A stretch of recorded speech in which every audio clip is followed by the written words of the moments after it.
Chapter 1581. The alarm bell rang, and the entire room shook. Yi Yu opened her eyes. The first thing she saw was the red eyes of a pregnant woman on the bed opposite her. When the pregnant woman saw Yi Yu, she smiled as a form of greeting. However, that smile seemed forced no matter how one looked at it. Yi Yu took a look and returned the smile. However, just as he sat up, his stomach began to churn. Yi Yu's expression changed. She covered her mouth and didn't even bother to put on her shoes. She quickly ran to the bathroom and vomited into the toilet. Such a situation immediately attracted the attention of many people. "Is she pregnant?" someone asked. When Yi Yu heard that, her heart began to race. She looked to her left and right before wiping her mouth and standing up. As she was doing her morning exercises, many people looked over. Yi Yu's heart was filled with anxiety. She had endured the entire morning with much difficulty. However, what was bound to happen would eventually happen. Just as she was about to go to bed for her afternoon nap, someone suddenly put a bag over her head and dragged her to the back. By the time the bag was removed, her surroundings had changed drastically. Lao Zhou and Wang Zhuang had cigarettes in their hands. They led their men over to her.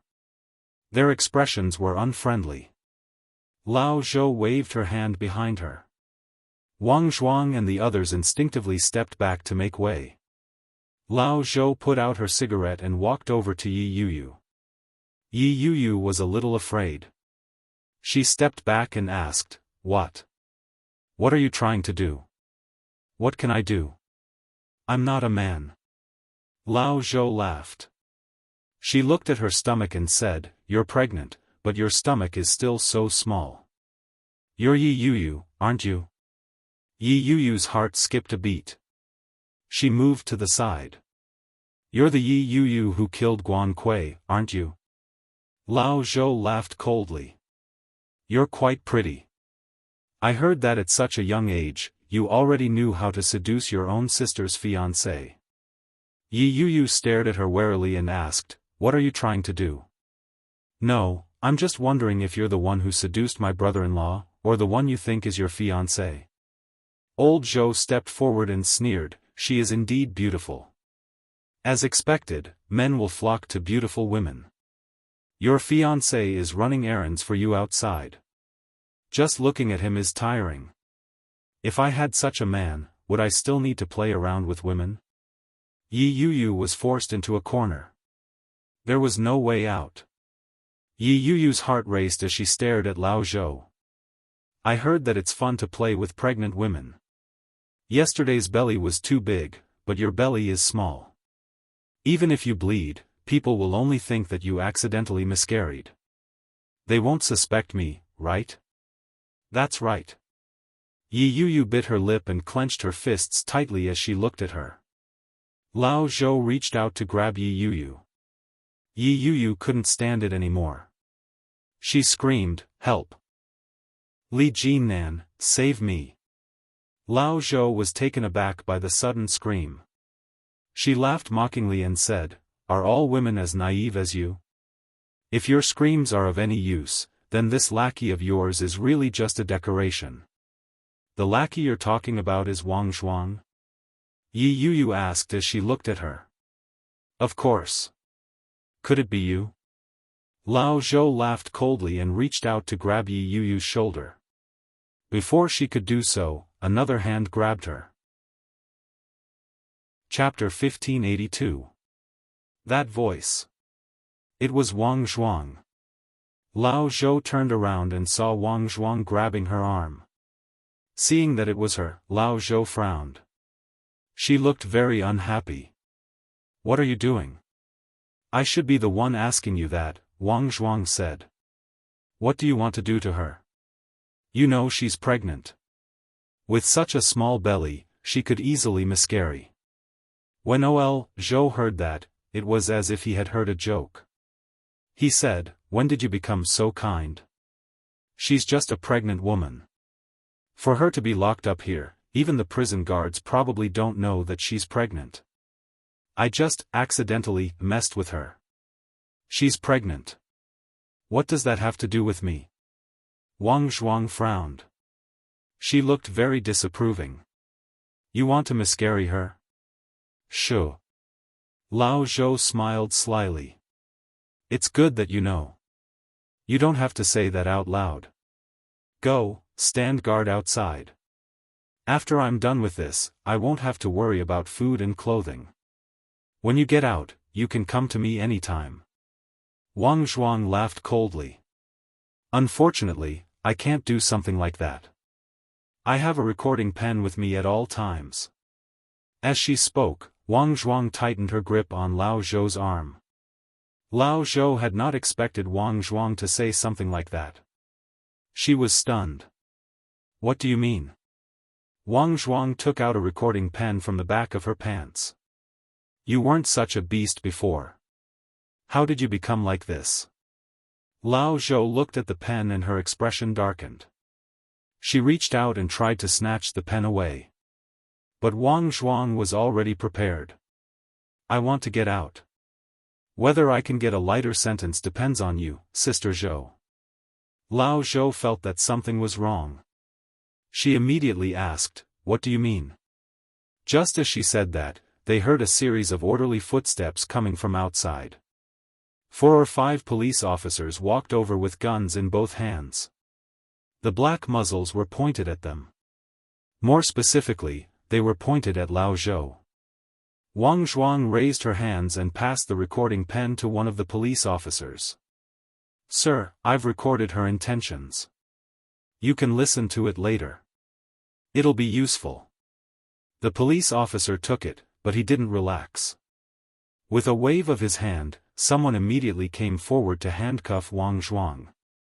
Lao Zhou was surrounded. She couldn't muster up any resistance. She glared at Wang Zhuang in anger and yelled, You betrayed me. I'm just doing my job. Lao Zhou was even angrier. She was quickly taken away. Yi Yu was curled up in a corner. Wang Zhuang and Lao Zhou were handcuffed. After they were taken away, Yi Yu breathed a sigh of relief. The police officer took the recording pen and looked at it. Zhou, he said. Yi Yu shook her head. Was still in shock. Subconsciously, he reached out and caressed his currently flat belly. The police officer had clearly noticed Yi Yu's actions. His tone softened as he said, Thank you for your hard work. Mr. Li has been waiting for you for a long time. You can come out now. Was.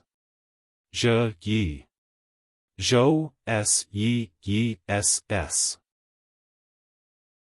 Chapter 1583. Yi Yu finally understood what was going on. Her heart leaped with joy. She quickly followed the police officer out. The police officer was very kind. He even allowed Yi Yu to remove her handcuffs and change into a fresh set of clothes. After tidying up her appearance, he brought her out to meet Li Jinnan. Yi Yu wasn't sure if it was an illusion, but at first glance, Li Jinnan seemed to have lost some weight. There were 2 distinct dark circles under his eyes. It was heartbreaking to look at him. When Yi Yu approached, she subconsciously lightened her steps and looked at Li Jinnan. A smile broke out on Li Jinnan's face. He quickly walked toward her. He opened his arms and pulled her into his embrace. Such an embrace was very real. Yi Yu almost thought it was an illusion. She reached out and pressed on his chest a few times before she could confirm that it was real. She looked up and saw Li Jinnan's chiseled face. His already sharp lines had become even more defined under the continuous exhaustion. Yi Yu's eyes heated up. Her breathing became heavy as she hugged him. She said, Something almost happened to me just now. Someone tried to abort my child. Li Jinnan hugged her tightly, his heart aching for her. He gently kissed her on the forehead and gently said, It's fine now.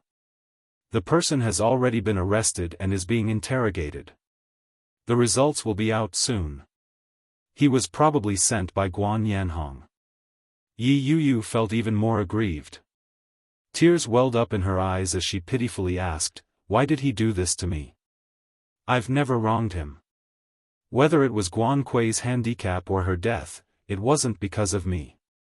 Perhaps he misunderstood you. It's fine now. Don't be afraid." Li Jinnan's heart ached. Yi Yu's figure appeared especially petite in front of him.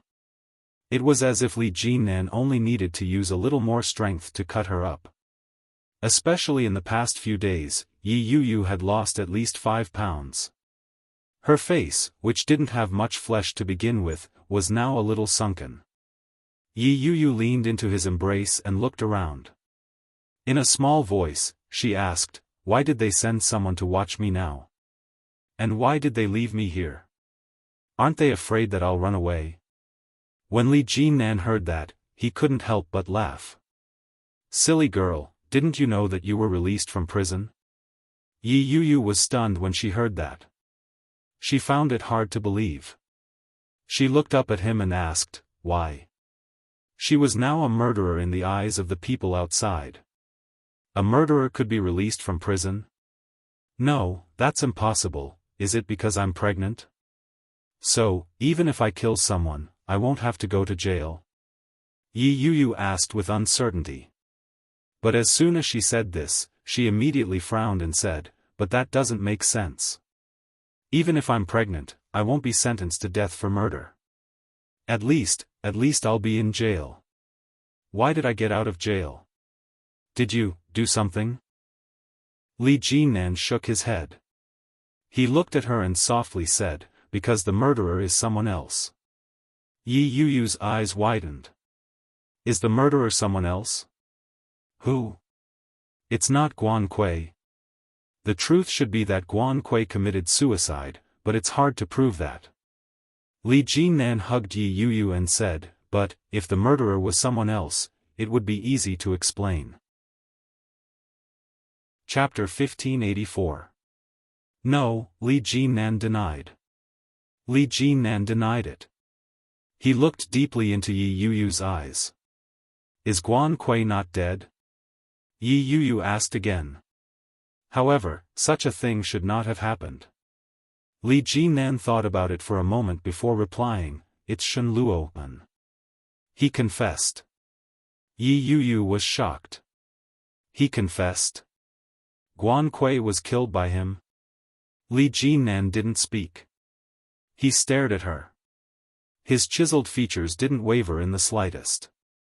His gaze was deep and pitch black. Indescribable emotions quietly spread in all directions. When Yi Yu saw him like that, she seemed to have guessed something. Could it be that Shen Luo suddenly confessed because of me? But, another voice immediately spoke up in her heart. Impossible. Shen Luo might not have loved Guan Kui, but he had always hated her. How could he bear a crime that he didn't need to bear for her sake? If he were to bear such a crime, he would be sentenced to life imprisonment at the very least. Shen Luo was in his prime. He had a bright future ahead of him. If he were to go to jail at this time, regardless of whether it was true or not, it would be destroying his own future. Furthermore, how could Shen Luo have killed Guan Kui? After so many years, his guilt toward Guan Kui had seeped deep into his bones. How could he have killed her? That wasn't realistic. Could it really be because of me? When Yi Yu thought of that, she suddenly found it funny. How could it be? But, all the evidence pointed to her. If Shen Luo hadn't stepped forward, no one would have suspected him. Could it be that he had turned himself in because of his guilt toward me? Yi Yu couldn't figure it out. She looked up at Li Jinnan and asked, "Is he locked up?" "Yeah." Li Jinnan pulled her into his arms and said, "He's temporarily in custody, but Guan Yanhong's side is finding it hard to believe. They are certain that you killed Guan Kui. They are currently providing evidence to prove that Shen Luo is innocent and that you were the mastermind. In other words, I'm still a suspect?" Yi Yu looked at Li Jinnan. She didn't know whether to rejoice or feel sad. Li Jinan gently stroked her hair with his warm palm and said, "Yeah. But, considering that you're pregnant, I'll let you out of prison first. Consider it a temporary release." She gazed at his chest and said, "I want to see him." Yi Yu mumbled in a low voice. She wanted to see him, she wanted to see him. After the divorce, Yi Yu had never felt such a strong desire to see him. This feeling was surging and uncontrollable. She looked up and met Li Jinnan's eyes. Li Jinnan stared at him for a moment before replying, "Okay. I'll ask you again. Did you kill Guan Kui? Once the truth is confirmed, you may be sentenced to death." During the interrogation, the policeman looked at Shen Luo and with a serious expression. Shen Luo and was chained to the prisoner's chair. He was dressed in a criminal's outfit, which made his originally frail and weak look even more pathetic. In the face of such interrogation, Shen Luo and looked a little tired. He said again, "I'm sure that I killed her. I didn't want to marry her, so I chose to murder her. I used my latest chemical poison and put it in her cup. Then, I pretended to run away from the wedding. In this way, I could clear my name." Chapter 1585. Why? Shen Luo paused. With a mocking smile, he said, "Because I don't want an innocent person to be wrongly accused." The policeman frowned deeply. Shen Luo's words were flawless. His words had connected many of the details of the incident. It was very convincing. However, his posture didn't look like that of a criminal at all. He was so calm that he seemed to be admitting his guilt on purpose. It was hard to not be suspicious. "Do you think that Yi Yu was wrongly accused?" Shen Luo smiled. His pale face looked even calmer. He asked, "Isn't that the case? Did she admit her guilt?" "Indeed, she didn't, but who would admit their guilt after a murder? Am I not?" Shen Luo smiled and looked at him. "You guys are really strange. You've been suspecting a girl all this time. When the real murderer comes to you and admits her guilt, you don't believe her. Based on the way you handle cases, I wonder how many people are wrongly accused and imprisoned. I wonder how many murderers are still at large." Shen Luo's words weren't polite at all. The policemen looked at each other in displeasure. Suddenly, someone knocked on the door behind them. The people inside looked in the direction of the sound. It was a policeman. He said, "Someone wants to visit the prisoner. Get ready." "Visit the prisoner?"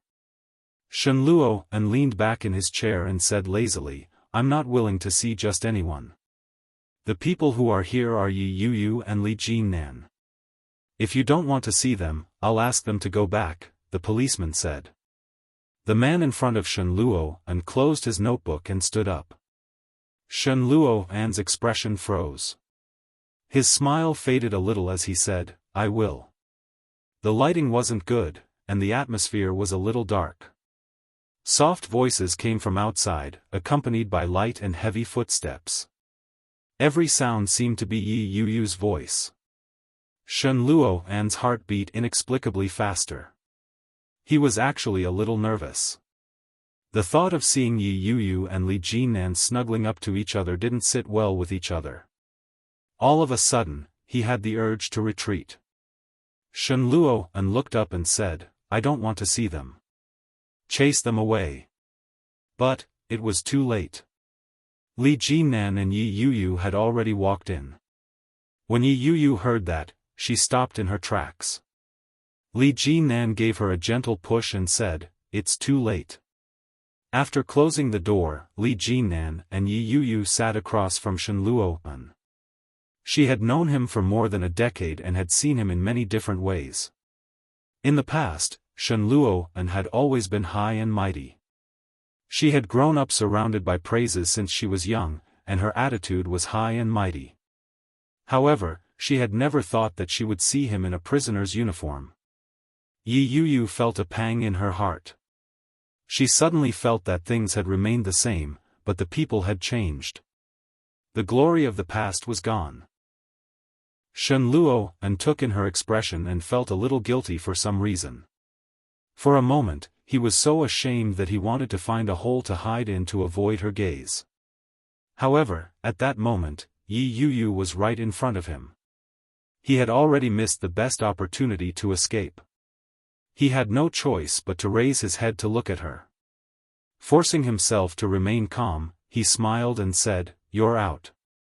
Look at you, you've lost weight." Yi Yuyu's chest convulsed as tears welled up in her eyes. Chapter 1586. Back then, she had been young. She had followed Shen Luo like a little wife. Everyone had thought that they would be together forever. However, time had passed. In just a few short years, everything had changed. Yi Yuyu held back her tears and looked at Shen Luo without saying a word. When Shen Luo faced Yi Yuyu like this, he felt a sense of shame that came from the bottom of his heart and soul. It shouldn't be like this. He shouldn't be like this in front of her. His throat felt bitter.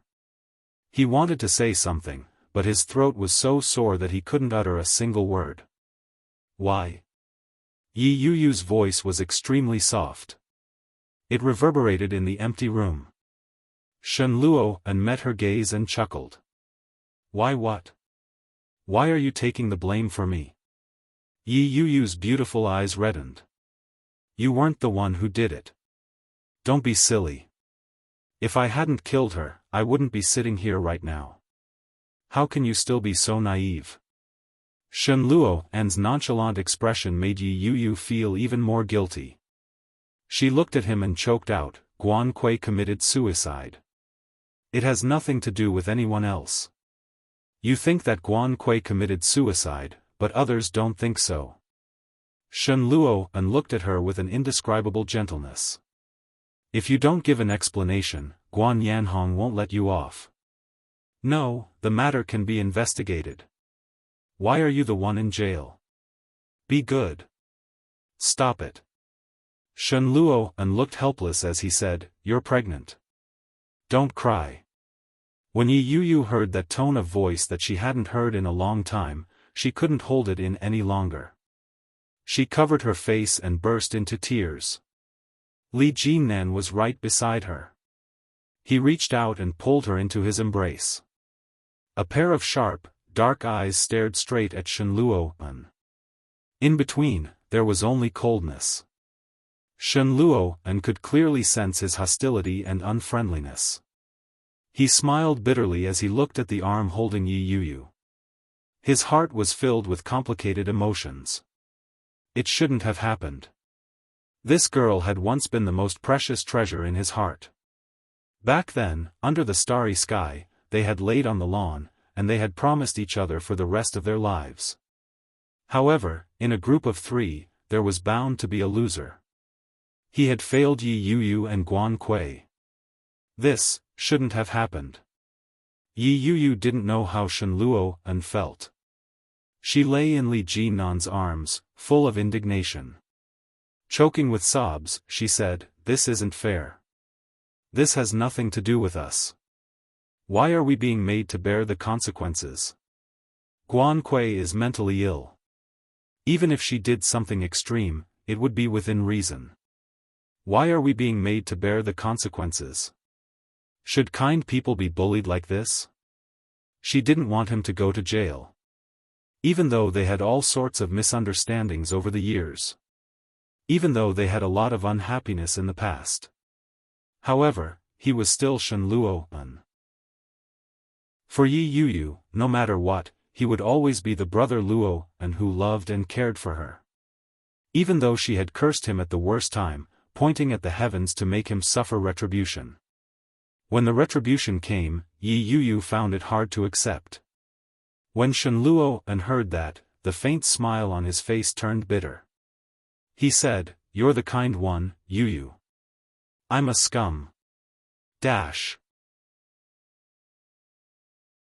Chapter 1587. He's a scumbag. Shen Luo knew that. That scumbag is a hopeless bastard. Yi Yuyu was a good person, but he had ruined her first marriage.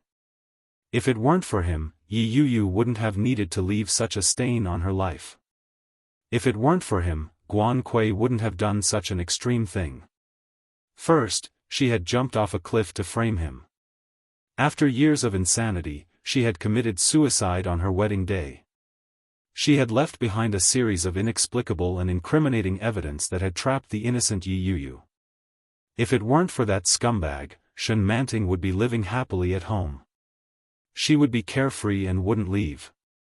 She would find a good man to marry, but it didn't have to be O Ming. Just as Shen Manting had said, handsome, gentle, considerate, and rich. For the rest of her life, she would have her own children and a family of her own. She would be happy for the rest of her life. Now, she had been forced into hiding by him. It would be difficult to find her. For someone like me, I deserve to go to jail. Shen Luoan looked at Yi Yuyu. His bitter smile widened as he said, I've let you down, and I've let Guan Kui down. As he spoke, his throat was choked with sobs. Shen Luoan's vision blurred. He lowered his head and said, just take it as me atoning for my sins, Yuyu. Despite his unwillingness, Shen Luoan couldn't think of any other way to ease the guilt in his heart. That was a stupid and practical path. Only when one's freedom was restricted would one know regret. This is my own choice, Yuyu. Don't cry. However, Yi Yuyu started to cry even harder. Lying in Li Jinnan's arms, she was on the verge of breaking down. It shouldn't have been like this. Regardless of whether it was her or Shen Luoan, it shouldn't have been like this. Guan Kui was dead, but she had harmed those who were still alive. Li Jinnan hugged her tightly without saying a word and wiped away her tears. Her gaze fell on Shen Luoan. When she saw his slightly moist eyes, an indescribable emotion welled up inside her. Shen Luoan still loved Yi Yuyu. The sense of crisis in his heart grew. Instinctively, he tightened his arms around her. Yi Yuyu hugged him tightly as well, which made Li Jinnan feel a little more at ease. She still depended on him, even though she was crying for another man now. But in her heart, she still only acknowledged him as her man, right? Li Jinnan looked down at Shen Luoan with a hint of hope in his eyes. You could call him selfish or cold-blooded. At this moment, he actually felt a little lucky. She was glad that Shen Luoan still loved Yi Yuyu. She was glad that Shen Luoan knew how to atone for his sins. Otherwise, the person sitting there right now would be Yi Yuyu. I will get you out, Yi Yuyu said in a choked voice. Her tone was very determined. I believe that justice is in everyone's heart. You didn't do these things. Heaven will return justice to you. Shen Luoan was originally sad, but he was suddenly amused by her words. Her tone was just like the chicken soup she used to feed him when he was young. Looking at her, Shen Luoan smiled and nodded. His eyes curved into crescents as he said, yes. Guan Yanhong had not expected Shen Luoan to suddenly jump out. Chapter 1588. Guan Yanhong was having breakfast when the doorbell rang. The servant went forward to open the door and was greeted by an arrest warrant. Guan Yanhong looked at the police officers in front of him. His expression was natural as he calmly ate his breakfast. Faced with the questioning of the police officers, his expression was calm as he replied, What Zhou Yingxin? I don't know him. I don't care if you know him or not, but you're coming with us right now. Take him away. Guan Yanhong laughed coldly. He put down his chopsticks and said, Is this how you treat the family of the deceased? You were the ones who investigated my daughter's death. Now, you haven't even given me an explanation, and you want to throw me in jail as well? Did that *tch, Yi Yuyu, bribe you in some way? Is that why you're here to deal with me? When the policeman heard this, his face, which was not smiling at all, became even more sullen. Looking at Guan Yanhong, none of them were in a good mood. Take him away. By the time Guan Yanhong was handcuffed and taken to the police station, it was already more than an hour later. Li Jinan and Yi Yuyu emerged from the police station at the same time and bumped into Guan Yanhong. When Guan Yanhong saw Yi Yuyu, his expression darkened. He yelled, B***TCH. Yi Yuyu looked at Guan Yanhong with a cold expression. When Guan Yanhong saw the look on Yi Yuyu's face, his anger flared. He rushed forward and prepared to strike. The police officers who had reached out were quick and quickly restrained him. B***TCH. B***TCH. Return my daughter to me. Guan Yanhong's face was red. He writhed and struggled violently as he glared at Yi Yuyu. His eyes were bloodshot, and he looked vicious. Yi Yuyu leaned against Li Jinnan's side and hugged his hand. When she saw Guan Yanhong's attitude, there was pity in her eyes. At the same time, there was hatred. It was this man who had harmed her. Because of this man, her home was no longer her home. Her mother was no longer her mother. Years ago, this man had magnified the crime that Guan Kui had placed on her and spread it around, causing her to suffer so many grievances.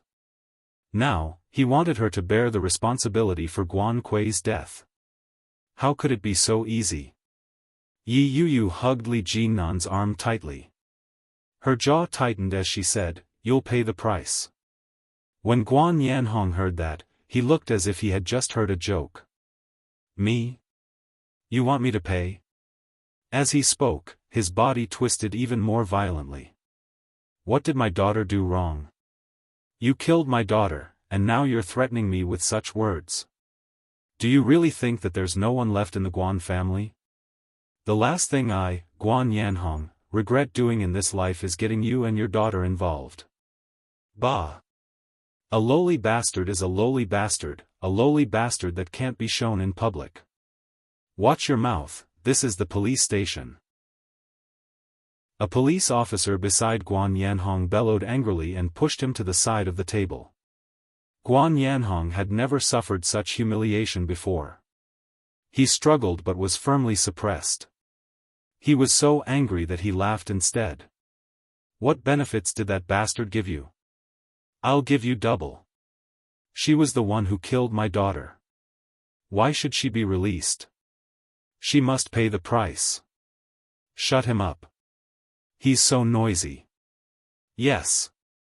After Guan Yanhong was taken away, the scene quieted down. Chapter 1589. Yi Yuyu had just come out, so she had no idea what he was talking about. She looked at Li Jinan with confusion. The latter looked at the police officer and nodded slightly. Don't worry. We'll be on our way. Take care. After walking out of the police station, Yi Yuyu couldn't help but ask, did you promise them something? When he heard that, he turned his head to look at Yi Yuyu and replied, they said that if we are needed to testify or appear in the future, they hope that we can do so. That's it? Yes.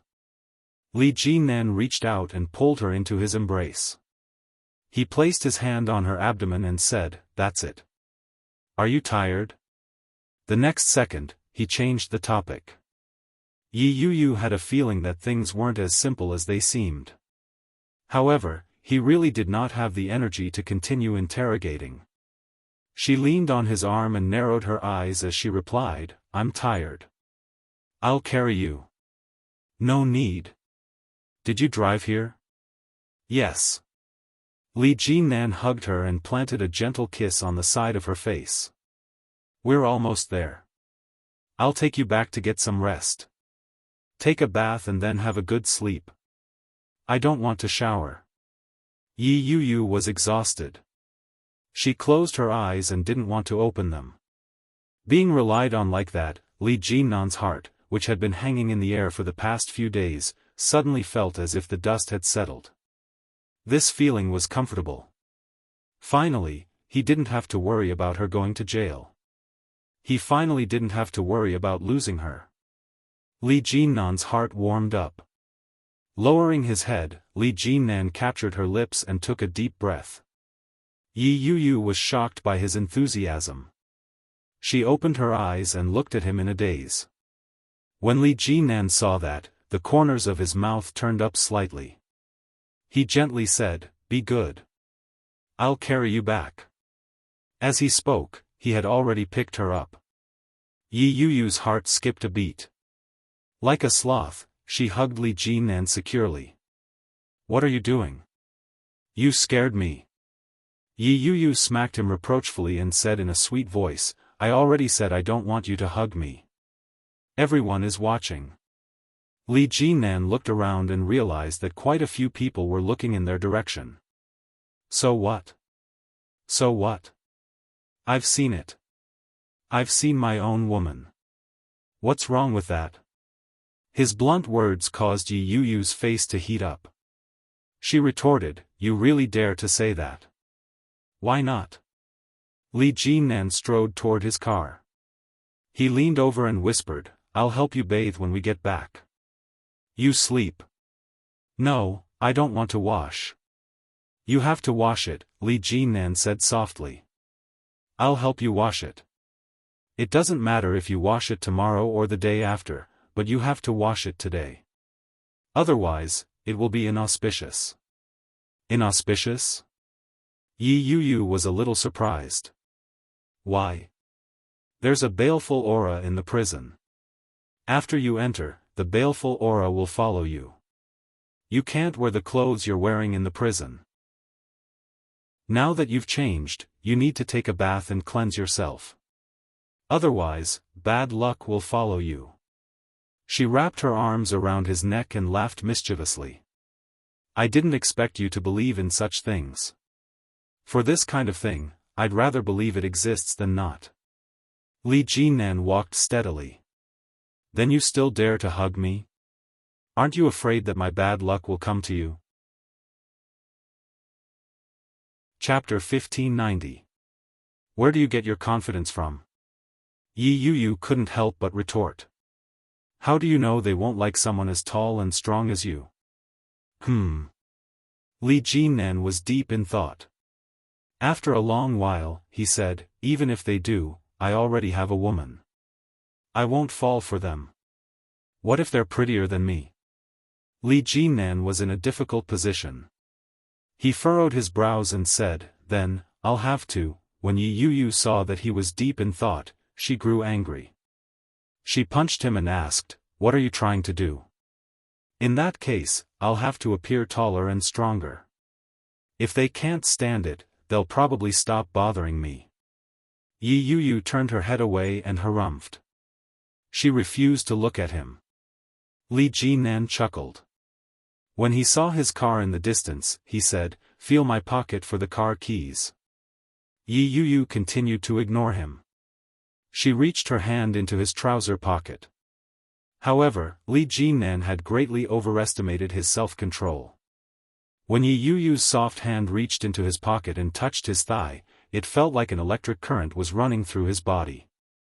Li Jinnan's entire body trembled. He tightened his grip on her. An indescribable heat surged up.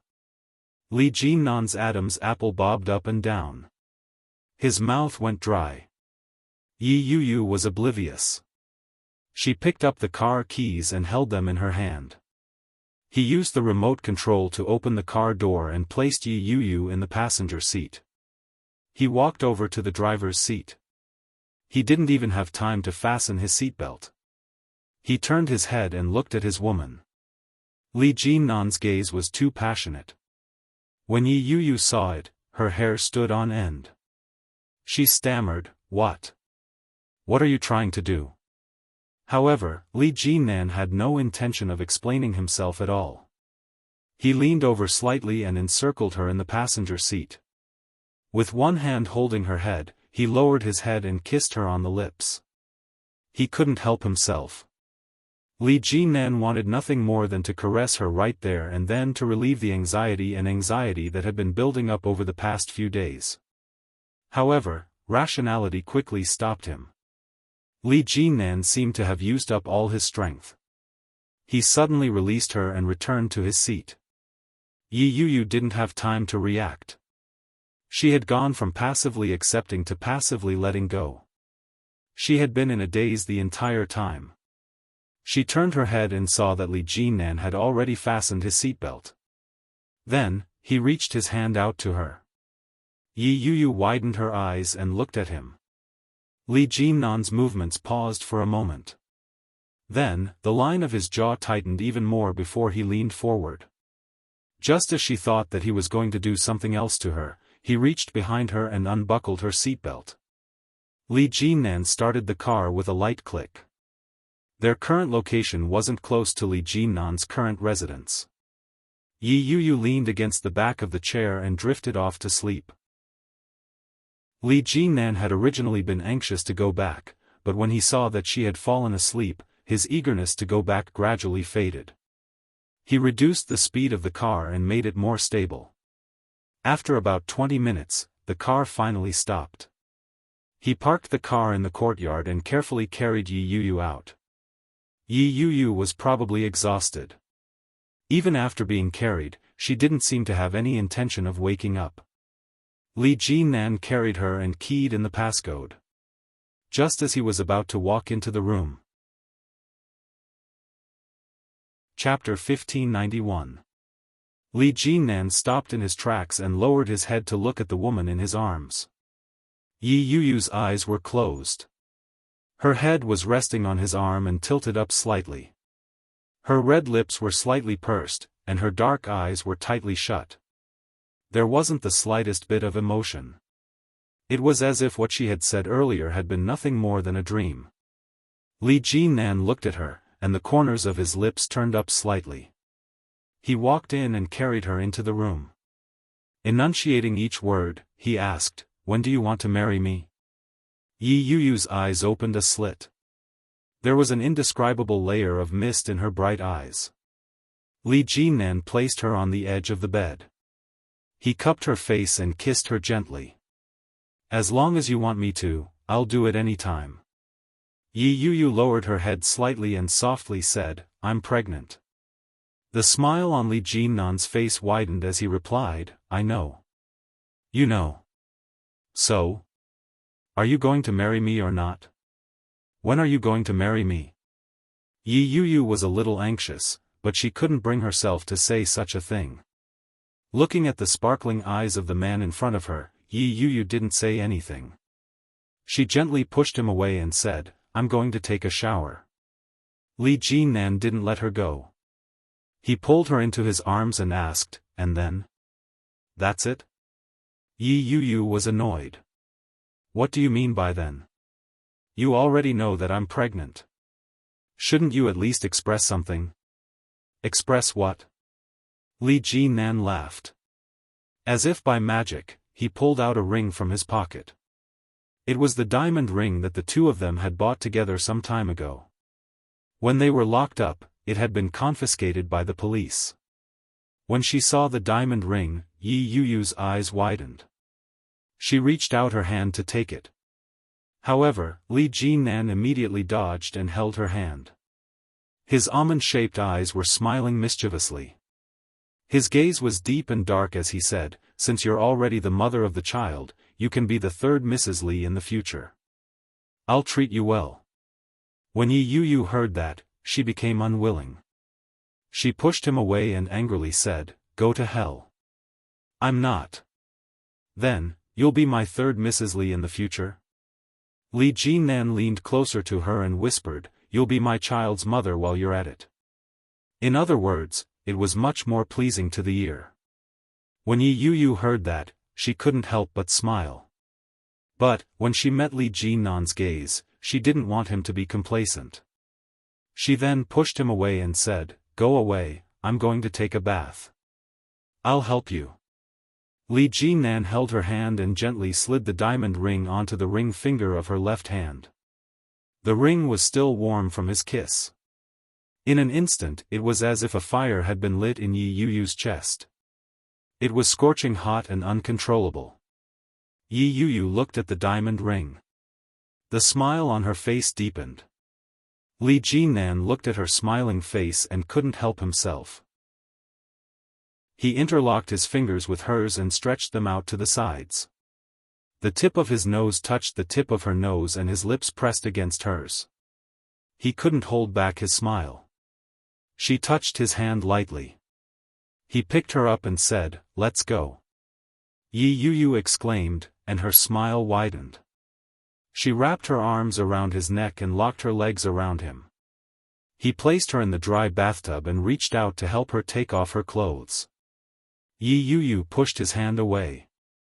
Her face reddened as she said, "I'll do it myself." Chapter 1592. No. That won't do. Yi Yu's face turned even redder. The child in my stomach is still small. You can't help me. Li Jinan laughed out loud and said, "When I said I was going to take a bath, I meant it." "What are you thinking?" Yi Yu's face turned even redder when she heard that. She replied, "You've said that every time." "Did I say that before?" "Yes." Yi Yu complained. "The last time you said you would help me put on my bra, but before I even put it on, you already started. How dare you say you didn't? Was it the same as this time?" Li Jinan quibbled. "Taking off my clothes is different from putting them on. Taking a bath is different from going on a date. Be good." "I'll behave." Yi Yu was speechless. Although she still had some doubts, Yi Yu was too tired to move. She reached out her hand and let him do his work. Li Jinan was indeed very obedient. After helping her take off her top, he slowly helped her take off her pants. When only her underwear was left, his movements became even slower. Yi Yu leaned against the side of the bathtub and enjoyed the service with her eyes closed. When he didn't move for a long time, she opened her eyes. She realized that he was beside her. With a troubled expression, he said, "I don't think we've turned on the water yet." Yi Yu burst out in laughter and replied, "You just realized that? I thought you just wanted me to take a shower." "That's fine." Li Jinan brought the shower head over and turned on the water to test the temperature. He turned his gaze to Yi Yu and couldn't take it anymore. He asked, "Can you stand up for a moment?" "Huh?" Yi Yu didn't want to move. "Aren't you going to help me take a shower?" "That's right." Li Jinan couldn't go back on his words. Although he had the heart, his body couldn't take it anymore. His lower body was fuming, but Yi Yu was pregnant. He couldn't do anything to her at a time like this. The arrow was already knocked on the bow. No matter what, it had to be released. After thinking for a moment, Li Jinan handed the shower head to her. "Take it." Yi Yu took it. Li Jinan's eyes burned as he stared at her ample bosom, which was squeezed by her bra.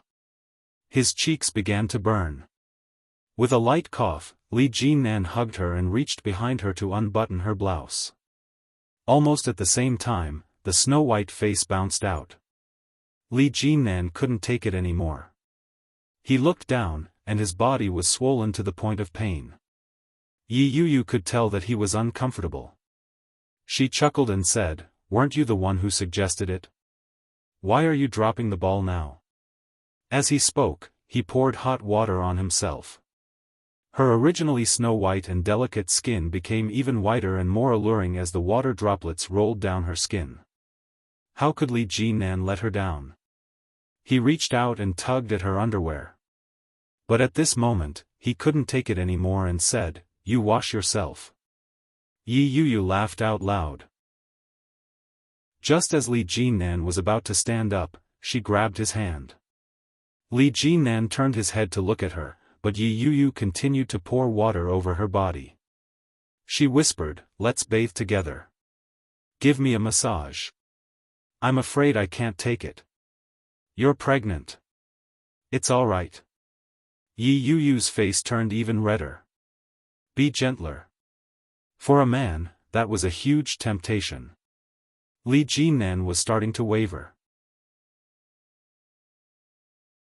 Chapter 1593. When Yi Yu saw that, she slowly took off the clothes that were hanging off her body and asked, "Come?" Li Jinnan couldn't take it anymore. He unbuttoned his wet shirt.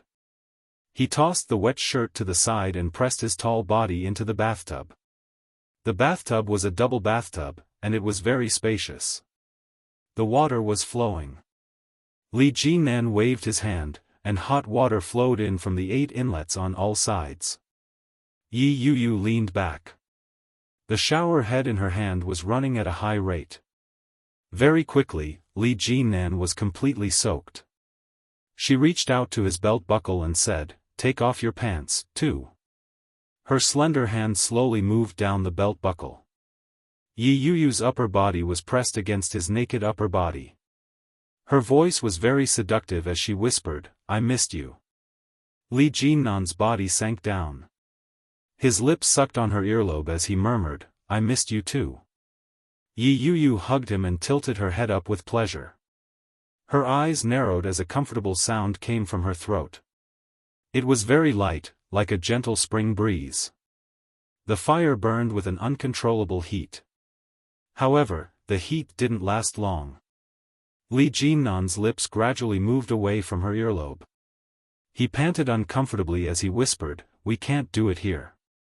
You'll catch a cold." "No, the water temperature is very high." Yi Yu didn't want him to leave. She wrapped her thighs around his. "I'm so hot right now." "No, you're still pregnant. Let's go to bed. Be good." Li Jinnan reached out and stroked her hair. "I'll help you wash your hair. Later. Let's." Yi Yu reached out and unzipped his pants. "Don't you want to?" Of course. How could Li Jinnan not want to? He wanted to press her down and fiercely express how much he missed her. But he couldn't. Yi Yu was still in the early stages of her pregnancy. This was the most sensitive period. What if something happened to the child? What would he do? No matter how much Li Jinnan thought about it, he had to maintain his rationality. He resolutely said, "No." Yi Yu was indignant. Just as she was about to say something, she saw Li Jinnan grab the shampoo and start to rub it on her head. It was his first time washing a woman's hair, so he was a little clumsy. Just as Yi Yu had said, the temperature of the water was high. It was so high that there wasn't a single spot on his body that wasn't sweating. There wasn't a single spot that wasn't tense. But, no. It was only when she was washing her hair that Li Jinnan realized their current position. A man on top and a woman on the bottom. Although he hadn't done anything, Li Jinnan's heart skipped a beat. He quickly picked her up and let her sit in front of him. Yi Yu was sitting in front of him, between her legs. Her back was facing him. Li Jinnan clumsily applied the shampoo to her hair, and his breathing became heavier. Yi Yu enjoyed the service of her future husband and narrowed her eyes. However, his palm was not obedient. Her soft hand slowly climbed up his trouser leg and playfully rubbed it from side to side. Finally, it pressed on the bulge in an extremely seductive manner. Li Jinnan's body became more and more tense, and his movements became slower and slower. "Hurry up." Yi Yu laughed mischievously. "The service is terrible. I want to go back to sleep." Chapter 1594. Li Jinnan washed away the bubbles on her head with the water and finally ended the torment. But, he was faced with another big problem. What about her body? Bubble bath? Whenever Li Jinnan touched her body, it felt like it was on fire. He could only look but not touch. It was so unbearable. He stared at the back of Yi Yu's snow-white neck for a long time before he slowly took a bottle of bubble bath and poured it into the water. Yi Yu watched as the bubbles in front of her slowly increased until they covered her body. When she turned her head, she saw Li Jinnan's flushed face. She chuckled and said, "You can leave. I'll do it myself." At this time? Leave? Li Jinnan had thought of doing so, but that thought had completely vanished. I don't want to leave. He reached his hand under Yi Yuyu's armpit and said, I said I'd help you, so I'll help you. The service must be good. But you're sitting here. It's making me uncomfortable. Yi Yuyu twisted her body slightly and said, it's uncomfortable. Li Jinnan was fully clothed. When he heard that, he moved even closer and said, it's uncomfortable for me too. Yi Yuyu glared at him and began to do it herself. Li Jinnan would occasionally reach out to mess with her, but it was only for a short while. Soon, Yi Yuyu was done bathing and ready to get up. Li Jinnan was in a dilemma. He sat in the bathtub and didn't dare to get up or go near her. Yi Yuyu didn't mind. She supported Li Jinnan's body with one hand and slowly stood up. Her body was still covered in white bubbles. On her delicate skin, it made her already fair and beautiful skin look even more flawless. Li Jinnan closed his eyes and breathed heavily. Yi Yuyu's lips turned up slightly. She kissed him on the lips and said, I'll wait for you outside. With that, she stood up and walked out of the bathtub. She grabbed a towel and wrapped it around her body before walking out. Li Jinnan was soaking in the warm bubbles. He was starting to doubt his life. This was Li Jinnan's house. Yi Yuyu had never been there before. In the walk-in closet, she had thoughtfully placed pajamas and clothes that would make it easier for her to go out. They were all her measurements. She casually found a set of pajamas and put them on. She sat there for a long time and dried her hair before he walked out of the room. Li Jinnan was only wrapped in a towel. His body was wrinkled from being soaked in the water. Yi Yuyu took one look and began to blow dry her hair as if nothing had happened. When Li Jinnan saw the woman, he felt his heart heat up. The evils you bring upon yourself are the hardest to bear. Why did he help her take a bath out of the blue? In such a situation, the discomfort was unbearable, and his entire body was tight with discomfort. He went to the closet and found a pair of shorts to put on before lying down on the bed. Over the past few days, it wasn't just Yi Yuyu who was tired. Even Li Jinnan's body ached from exhaustion. Not only was he physically tired, but he was also mentally exhausted. Li Jinnan lay down on the bed, pulled the blanket over his head, and closed his eyes. Yi Yuyu was drying her hair. The sound of the hairdryer was like a lullaby. Li Jinnan's eyelids grew heavy. But just as he was about to fall asleep, the sound of the wind turbine stopped. Li Jinnan woke up in an instant. A thought flashed through his mind. She's fine. But, logic immediately pulled him back to reality. Tui. She's fine. You can't do anything. Just stay here. Yi Yuyu slowly climbed up. Her body was slender and soft. She was as charming as a kitten. Chapter 1595. Li Jinnan was speechless. How could Li Jinnan not want to? But, Yi Yuyu had only just gotten pregnant. What if she accidentally hurt the child? When Su Qianxi was pregnant, he knew that a woman was forbidden from having sex in the first trimester. Was it really appropriate for Yi Yuyu to be so wild now? That's not very nice.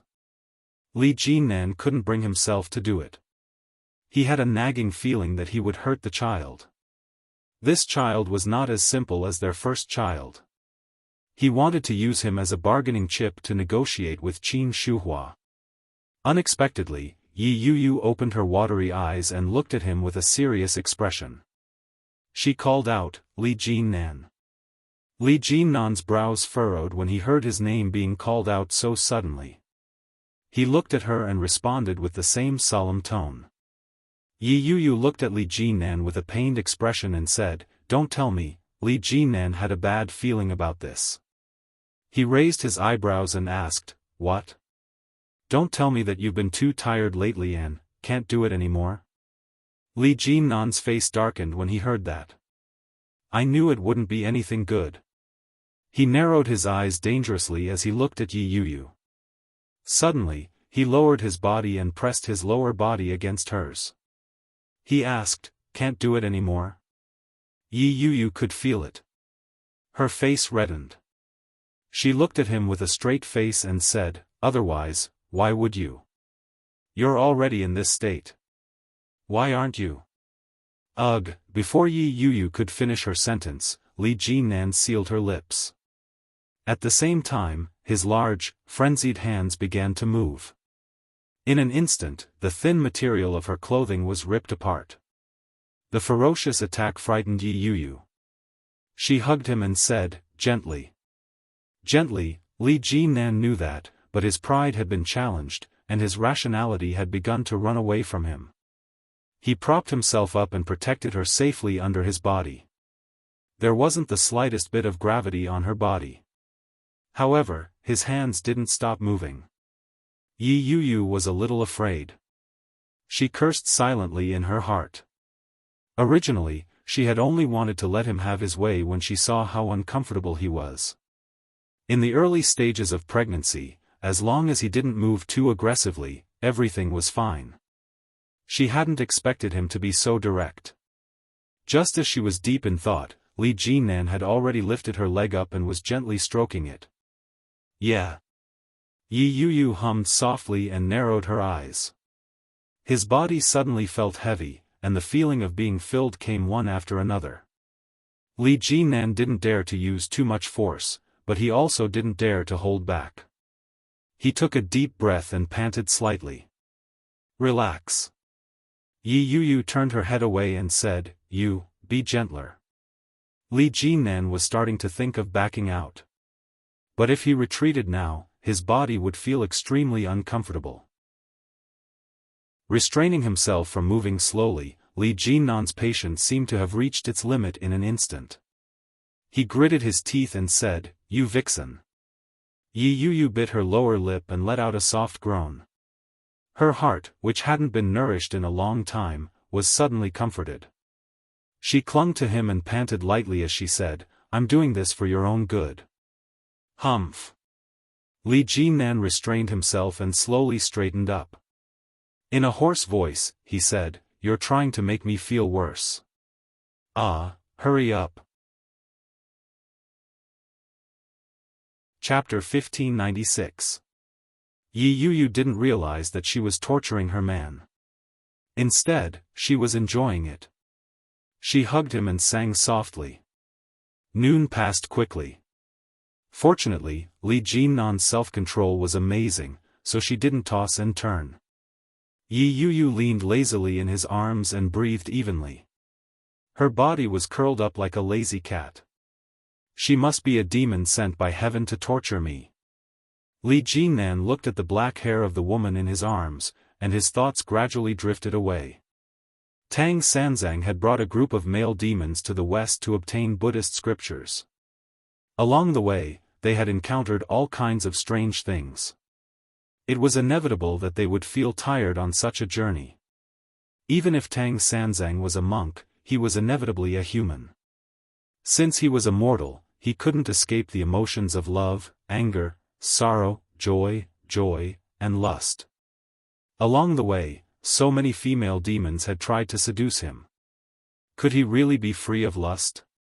Although entering Buddhism required purity of the six senses, the root of lust hadn't been severed. Could it be that with so many female demons, female kings, and rich girls throwing olive branches at him, he really didn't have the slightest intention of giving up on that journey and choosing a peaceful and pure land to live out the rest of his life? Li Jinnan didn't think it was possible. Staring at the top of Yi Yu's head, Li Jinnan felt like a pitiful monk at that moment.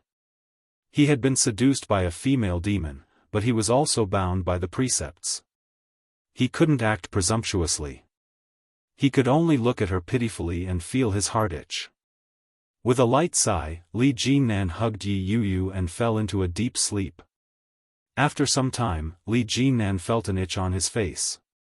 On his lips, there was something soft and fragrant that was slowly harassing him. His drowsiness was gradually dispelled, and he didn't open his eyes. He reached out and pulled the little demon in front of him into his arms. His head burrowed into the crook of her neck, and his body straightened. With a sigh, he asked, "What time is it?" 7:00 in the evening. Yi Yu nestled comfortably in his arms. Her eyes were still a little hazy from the initial awakening. Li Jinnan lowered his head and kissed her deeply on the lips. "Let's go out for dinner. I want to eat hot pot." Yi Yu looked up and hugged his waist.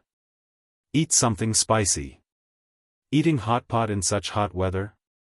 Yi Yu pouted. "You're not giving it to me?" "Here," Li Jinnan said helplessly. "Get up and get dressed." As he spoke, he held her in his arms and was about to sit up. Yi Yu pouted and kissed him on the lips. She said, "Help me put it on. My whole body is sore. I don't want to move." "Lazy worm." Li Jinnan nibbled on her lips and said, "I'll get up first." Yi Yu let go of him, and he quickly put on his clothes. He found a fresh and conservative dress for her to wear. These clothes were bought at the last minute when he heard that she would be released from prison. They were all in Yi Yu's size, but when she put them on, they were a size too big. "You've lost weight." Li Jinnan's heart ached. At the same time, he was vexed. "Did we not eat when we came back?" "Yeah, but I'm not hungry," Yi Yu said with a smile. "Let's go for hot pot." Li Jinnan blamed himself for his carelessness. When he saw Yi Yu's smile, he kissed her on the lips and said, "Let's go." Just as he walked out of the room, he heard the doorbell ring. The only people who knew where he lived were his lawyer and Li Sicheng and his wife. Li Jinnan had no doubt that it was one of them. He went forward to open the door. With one look, he was stunned. Chapter 1597. Li Jinnan's voice was filled with astonishment. It was as if he had seen something unbelievable. Yi Yu had just put on her shoes. When she heard Li Jinnan's voice, she quickly looked over. At the same time, Yi Yu asked, "Who is it?" Before she could see who it was, she was blocked by Li Jinnan. Li Jinnan looked straight ahead with a respectful expression. He cleared his throat and asked, "Dad, how did you know about this place?" "Dad?" When Yi Yu heard that word, her heart skipped a beat. Instinctively, she hid behind Li Jinnan and didn't dare to come out. Her heart began to race. He reached out and touched his neck subconsciously. On Yi Yu's neck was the mark that Li Jinnan had left not too long ago. Her hair was disheveled, and her face was bare. She didn't look good. Yi Yu had thought that they were just going out for a meal. She hadn't expected that Li Jinnan's father would come knocking on her door before she even stepped out of the house. This was awkward. Li Xiao looked at Li Jinnan. His sharp gaze began to search for the woman behind him. One look at her figure and you could tell that she was a delicate girl. Li Xiao retracted his gaze and stood straight with his hands behind his back. With a straight face, he asked, "Can't I come?" "No." Li Jinnan was at a loss at the sudden attack. He clumsily explained, "Why didn't you tell me that you were coming? What if I wasn't around?" "Humph." Li Xiao stood haughtily and said, "You didn't even pick up the phone. I asked your second brother for the address and came here. Who is this behind you?" Li Jinnan replied, "This is my girlfriend." "We were going out for a meal, another girlfriend?" Li Xiao's face was stern as he asked, "How many girlfriends do you have?" When Yi Yu heard that, she looked up at Li Jinnan. Her first reaction was to ask, "You have other girlfriends?" Her voice was obviously northern, but it had the gentleness of a southern woman. It was very comforting. Li Xiao's impression of the girl wasn't good, but it wasn't bad either. Before he came, he had already asked his mother about it. Li Jinnan had a girlfriend. She was in prison because she had been wrongly accused. The reason Li Jinnan had stayed in Beijing for so long was because he had to deal with his girlfriend's matter. That was why he hadn't returned to Kingstown. When she heard the identity, she immediately assumed that she was Li Jinnan's other girlfriend. Displeased, Li Xiao sternly called out, "Li Jinnan." When Li Jinnan heard that, he knew he was in trouble. He said, "Dad, you've misunderstood. I only have one girlfriend. Come, let me introduce her to you." As he spoke, he pulled Yi Yuyu forward and said, "This is my girlfriend. Her name is Yi Yuyu. She's from Yuntown." Yi Yuyu was surprised to be pulled out so suddenly. She smiled and greeted, "Hello, uncle." Li Xiao looked at Yi Yuyu's bare-faced smile. Although she hadn't put on any makeup, she looked a little haggard. However, her smile was very bright, and she looked like a very energetic woman. Li Xiao nodded his head and said, "Hello, I'm Li Jinnan's father. My name is Li Xiao."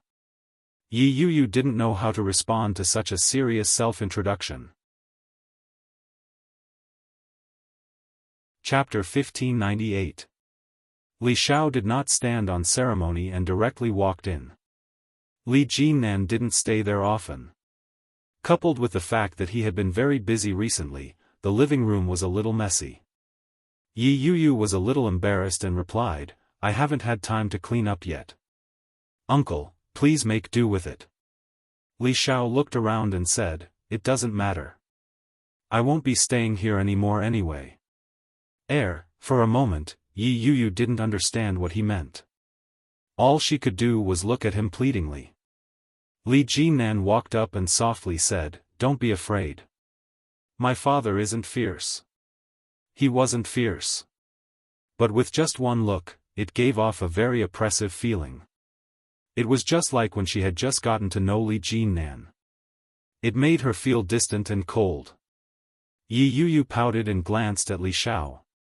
In a hushed voice, she asked, "Is there any water at home?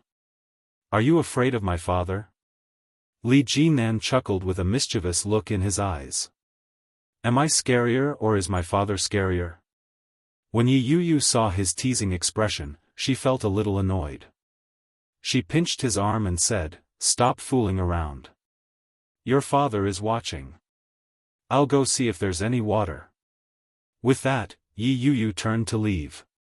Li Jinnan turned around and asked, "Dad, why are you here?" Li Xiao stood with his hands behind his back. He did not sit down. Hearing this, he snorted and said, "I'm here to see if you're still alive. I heard that your girlfriend is in jail and you're trying to get her out. Is this the other one?" Li Jinnan looked at Li Xiao and chuckled. He asked, "Good things never go out the door. Did Mom tell you that? Don't change the subject." Li Xiao lowered his voice and said sternly, "If you mess around outside, I'll break your legs." "How would I dare?" Li Jinnan rubbed his nose and replied, "It's this one. I was framed by someone and stayed in there for a few days. I'm out now." Li Xiao sat down and looked at Li Jinnan suspiciously. "How did you get in?" Li Jinnan gave a simple summary of the incident, but he automatically omitted a few background details. 1. The real murderer was Yi Yuyu's ex-husband. Secondly, Yi Yuyu's sentence was reduced because she was pregnant. Li Xiao's frown deepened. "That's it?" Li Jinnan nodded his head. Looking at his expression gave him goosebumps. Could it be that he knew something? "How come I heard that your girlfriend was divorced before?" Li Xiao's words made Li Jinnan's heart sink. As expected, he already knew. He deliberated over his words for a moment before replying, "That's right. Previously, she was deceived by someone and had a marriage of convenience. They were husband and wife in name only, but not in reality." Li Xiao had heard a little about it and nodded when he heard this. Yi Yuyu hid in the corner and listened to their conversation. Her heart was pounding. After calming herself down, she slowly walked out. She specially boiled some iced mineral water and found the tea leaves that Li Jinnan had left in the kitchen. She carefully brewed them before taking them out. Holding the cup of tea, Yi Yuyu pretended not to hear them and said, "Uncle, have some tea." When Li Xiao smelled the aroma of the tea leaves, he knew that they belonged to Li Jinnan. He glanced at her and said, "Thank you, Miss Yi." Yi Yuyu was a little nervous. She laughed dryly and replied, "You're welcome." With that, she sat down beside Li Jinnan.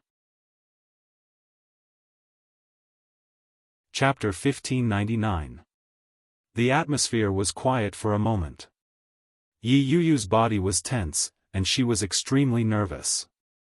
As long as Li Xiao said a word, she would immediately react. He seemed to be her future father-in-law. Li Xiao picked up the teacup, glanced at it, sniffed it, and said, "Did you pour it into the tea bowl?" Yi Yuyu's heart raced. She felt strangely nervous. She nodded her head and replied, "Yes. Because the teacup was a little small, I poured it into the mug." "Then why don't you just take it out and soak it?" That's because I didn't take it out," Li Jinnan interrupted. "Look, the coffee table is full of stuff. I didn't have time to clean it up in the past few days. She just came back today." "You just came back today?" Li Xiao mulled over the words as he glanced at Yi Yuyu. The mark on his neck was too obvious. However, he quickly looked away and snorted, "Is the matter settled?" There's still some work to be done for the time being. Once I'm done with it, it'll be fine." "Okay, go home early. Your grandpa's mental state is getting worse recently. You should go back and spend more time with him." At the mention of old Captain Li Jinnan felt a little guilty and replied, "I understand. Also, do you know that Desu has been brought to the capital?" "I know, but I don't have time to visit him. I haven't had the time to make a trip there yet," Li Jinnan explained. "I'll have time in the future. Desu might not be used to it. This child is very sensible. He knows that Grandpa and Grandma are lonely. He says that he wants to accompany them, but after all, they grew up together. He will definitely not be used to being separated all of a sudden." Li Xiao's heart ached for his eldest grandson.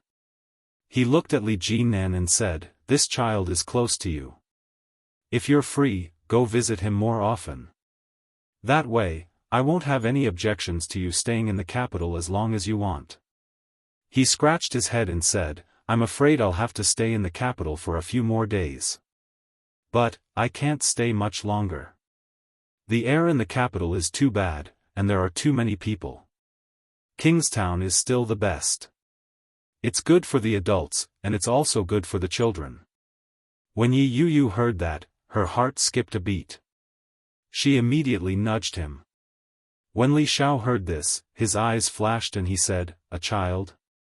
Li Jinnan did it on purpose, but he immediately acted as if he had let it slip and shut his mouth. When Li Xiao saw this, his face darkened and he said, "What child? Don't tell me that you got her pregnant." "The girl got pregnant." His words were direct. Yi Yuyu's face immediately heated up. Li Jinnan cleared his throat, looking a little awkward as he said, "Dad, you're not married.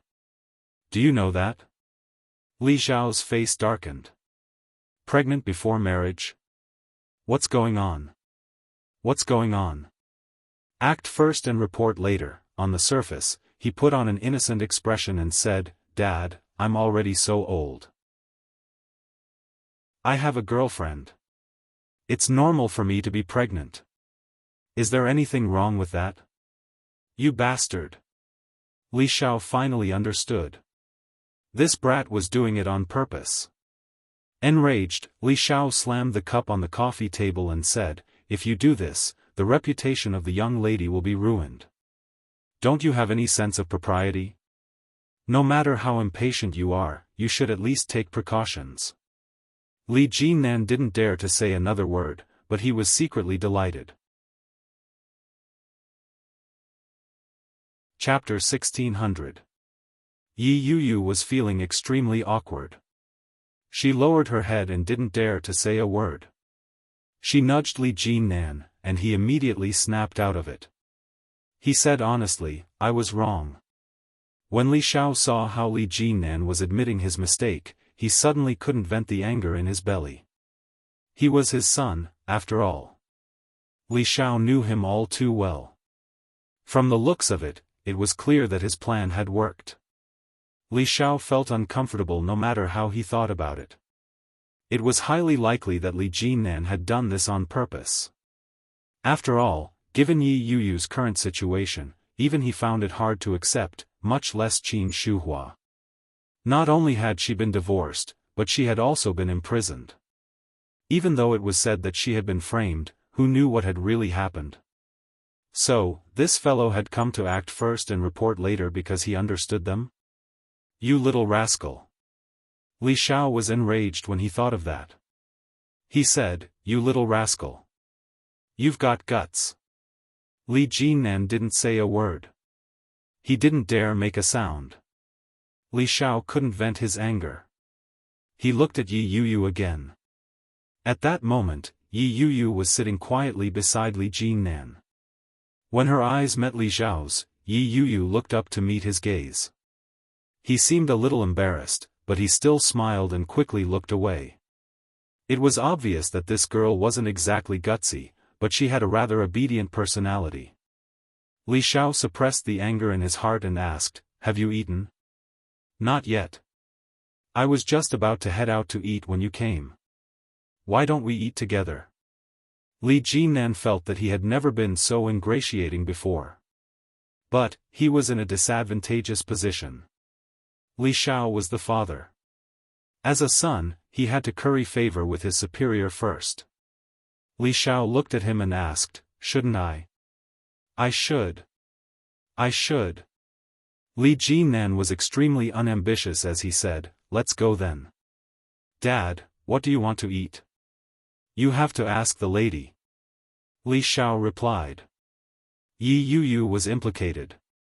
When she heard that, she immediately replied, I'm fine with anything, uncle. I'm not picky. That won't do. There are some things that you can't eat when you're pregnant. Li Xiao stood up and looked at Yi Yuyu's tummy. How old are you?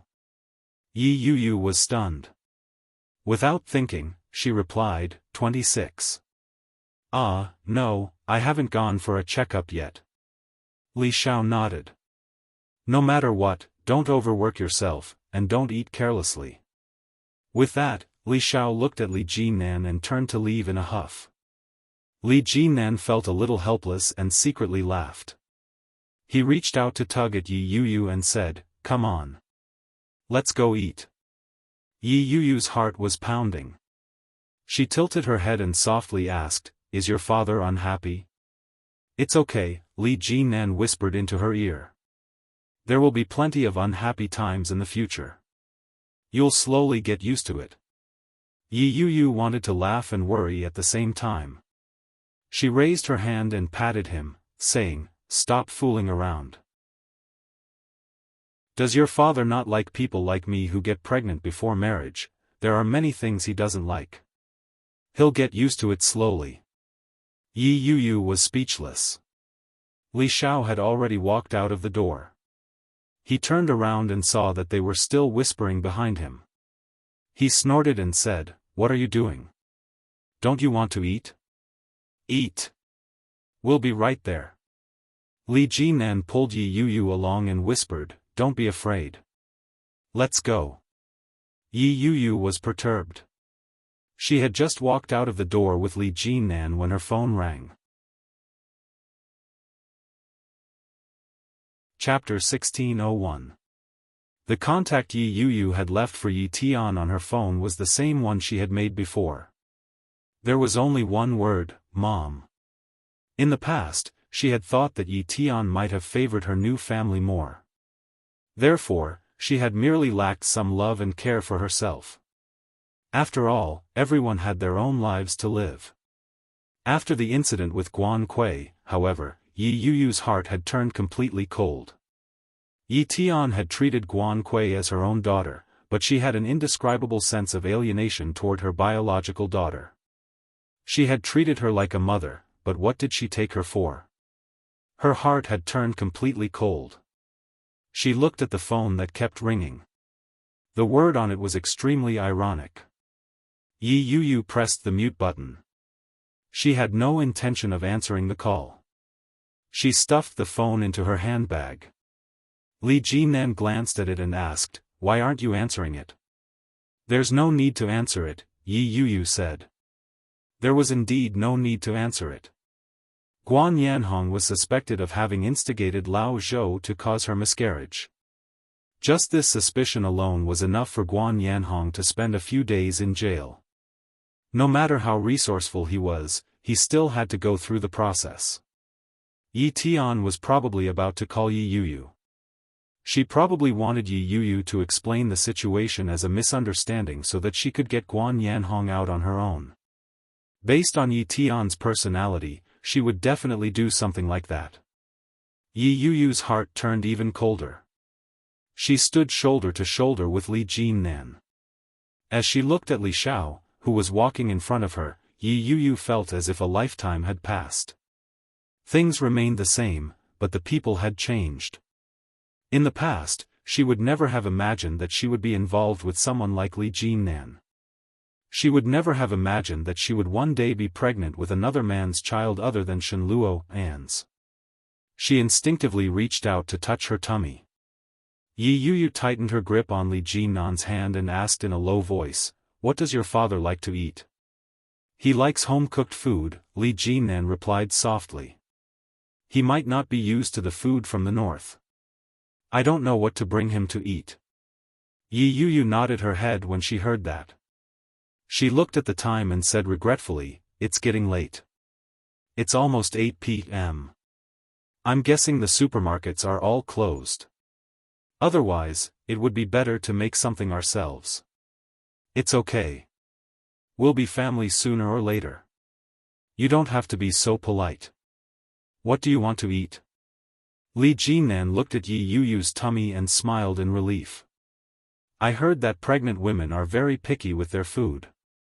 Is there anything in particular that you'd like to eat?" "I want to eat something spicy." Yi Yuyu looked at him. "But, you Southerners can't handle spicy food, right?" "Yeah, my father can't handle spicy food." Li Jinan felt a little awkward. Just as he was thinking about what to take Li Xiao to eat, Li Xiao, who was walking in front, suddenly turned his head and said, "Have you been to the Rong residence?" "The Rong family?" For a moment, Li Jinan couldn't react. Whose family was the Rong family? Seeing this, Li Xiao snorted and said, "It's Qianqian's maiden family." Ah! Realization dawned on Li Jinan. "Not yet. Shall we go now?" Li Xiao said. Li Jinan felt a little uncomfortable and said, "Dad, we haven't eaten all day." "I'm fine with it, but my child won't be able to take it." When Yi Yuyu heard that, she immediately waved her hands and said, "It's fine, it's fine. Let's go look for your nephew." "I'm fine." Chapter 1602. "Uncle, it's all right. Let's go together." Yi Yuyu nudged Li Jinan nervously. Li Xiao glanced at Yi Yuyu. His expression softened. This child was quite sensible. He looked down at Yi Yuyu's tummy and said, "Let's go eat first. Don't worry about me. I'm not used to northern food." Rong Xian was a southerner, and she would also make food according to Li Jianxian's taste. If they were lucky, they might be able to get some. However, this girl was a northerner, and her temperament was rather shy. It was inevitable that she would feel restrained going to a stranger's house, so it was better to forget about it. Yi Yuyu thought that he was looking down on her, so she felt a little down. She pursed her lips in dejection and didn't say another word. "If you have time, you should go for a checkup. She's pregnant, but we don't even know how long she's been pregnant. You muddle-headed parents, this won't do." Li Xiao shook his head and said, I'll leave first. All right. I'll give you a ride. Li Jinan stepped forward and said, Dad, I have a car. Let me give you a ride. You know the way? Yes, there's a restaurant nearby that's not bad. It's on the way. Sure. Li Xiao did not stand on ceremony. After all, he was his son. The three of them got into the car. Yi Yuyu's cell phone rang again. It was Yi Tian. When Yi Yuyu saw that, she became very impatient. He turned off his phone and ignored her. Yi Tian made a few calls. She managed to get through, but no one picked up. When he called again, his phone was turned off. Yi Tian flew into a rage and shrieked in exasperation, that little b******. The servant, who was cleaning up the dinner table at the side, did not dare to speak after hearing this. She glanced at Yi Futian. When she received a sharp glare from Yi Tian, she immediately lowered her head and didn't dare to look at her again.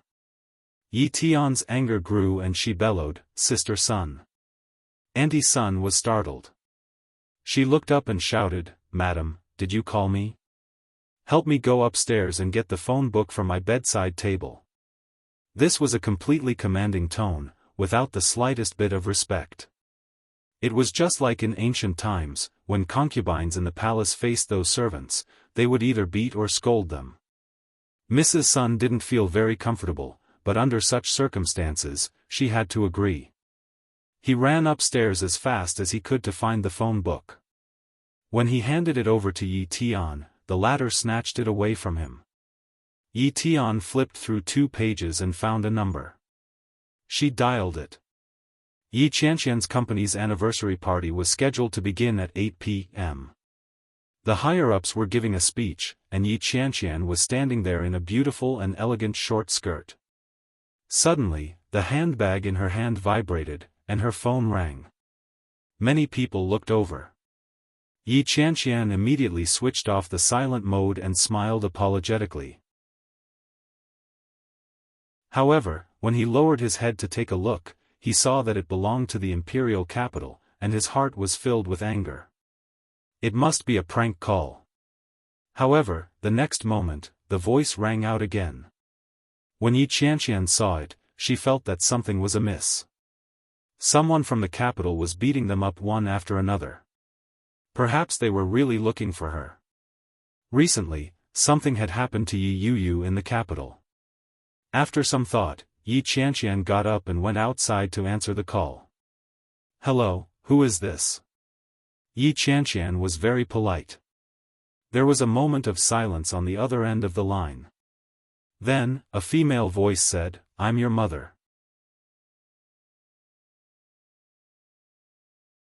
Chapter 1603. Yi Tian was speechless. Did I just curse? She picked up her phone and checked the number. After confirming that there was no mistake, she said, I'm really your mother, Qianqian.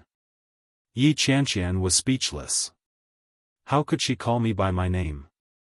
Who are you? Yi Qianqian calmed down a little. She could vaguely guess who it was. But why did she have to admit that she was her mother just because she said so? What a joke. Yi Qianqian didn't give her any face. She asked, in this day and age, I've seen phone scams, sex scams, and multi-level marketing scams, but I've never seen anyone scamming someone's daughter. If you have something to say, just say it. I'm busy. When she heard Yi Qianqian's impatient tone, Yi Tian became angry and said, what kind of tone is that? What did Yi Zhenhua teach you? Is this how you speak to your elders? Yi Qianqian seemed to have heard a joke.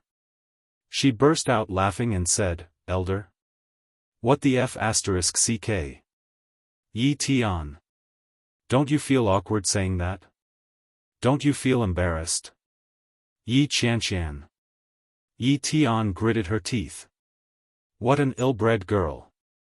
Yi Tian's voice was so loud that it made Yi Qianqian's ear itch.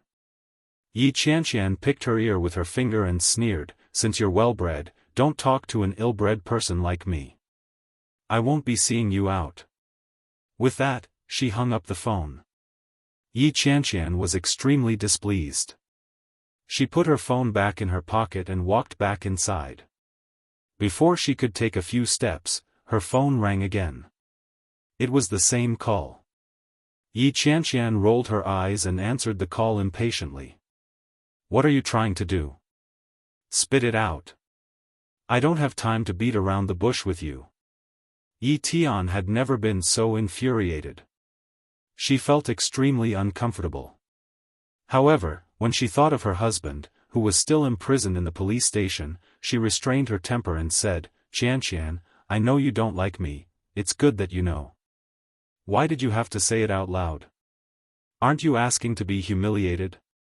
Yi Qianqian interrupted her and yawned. Yi Tian almost threw the phone. She gritted her teeth and yelled, Don't go too far. Are you done?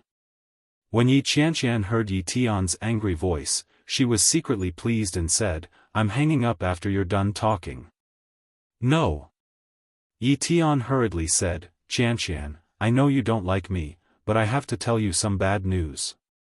Bad news? Or do I have to tell him? Yi Qianqian's heart skipped a beat, but she didn't say anything. When Yi Tian saw that Yi Qianqian was silent, she deliberated over her words and said, As you know, Mom started a new family, but your sister, get to the point. Yi Qianqian's impatient voice grew louder and louder. I told you I was busy.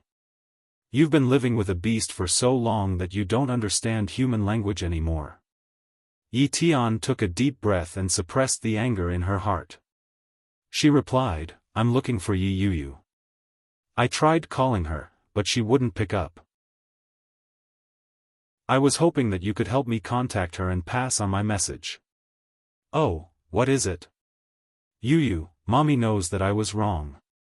Please come home, okay? What happened to Kei has nothing to do with you. I already know that it was Mommy's fault. Your Uncle Guan is innocent. Please forgive him and forgive me, okay? Chapter 1604. Yi Tian felt awkward and said, I'm saying this to Yuyu. You can just help me convey the gist of what I mean. Is that alright, Qianqian? Oh. I see. Yi Qianqian sounded like she was deliberating over something. Yi Tian was a little uncertain and asked, Can you help me convey the message? What's in it for me? Yi Qianqian asked. She sounded like she was looking forward to it. Yi Tian was a little annoyed. This girl really had no manners at all. She really didn't know how Yi Zhenhua had raised his child. How did he manage to bring up such a character? Yi Tian took a deep breath and said gently, The next time you come to the capital, I'll make some time to accompany you, okay? Tell me what you want, and I'll buy it for you. If you have any difficulties in life, you can ask me. We're mother and daughter. You don't have to stand on ceremony with me. Oh.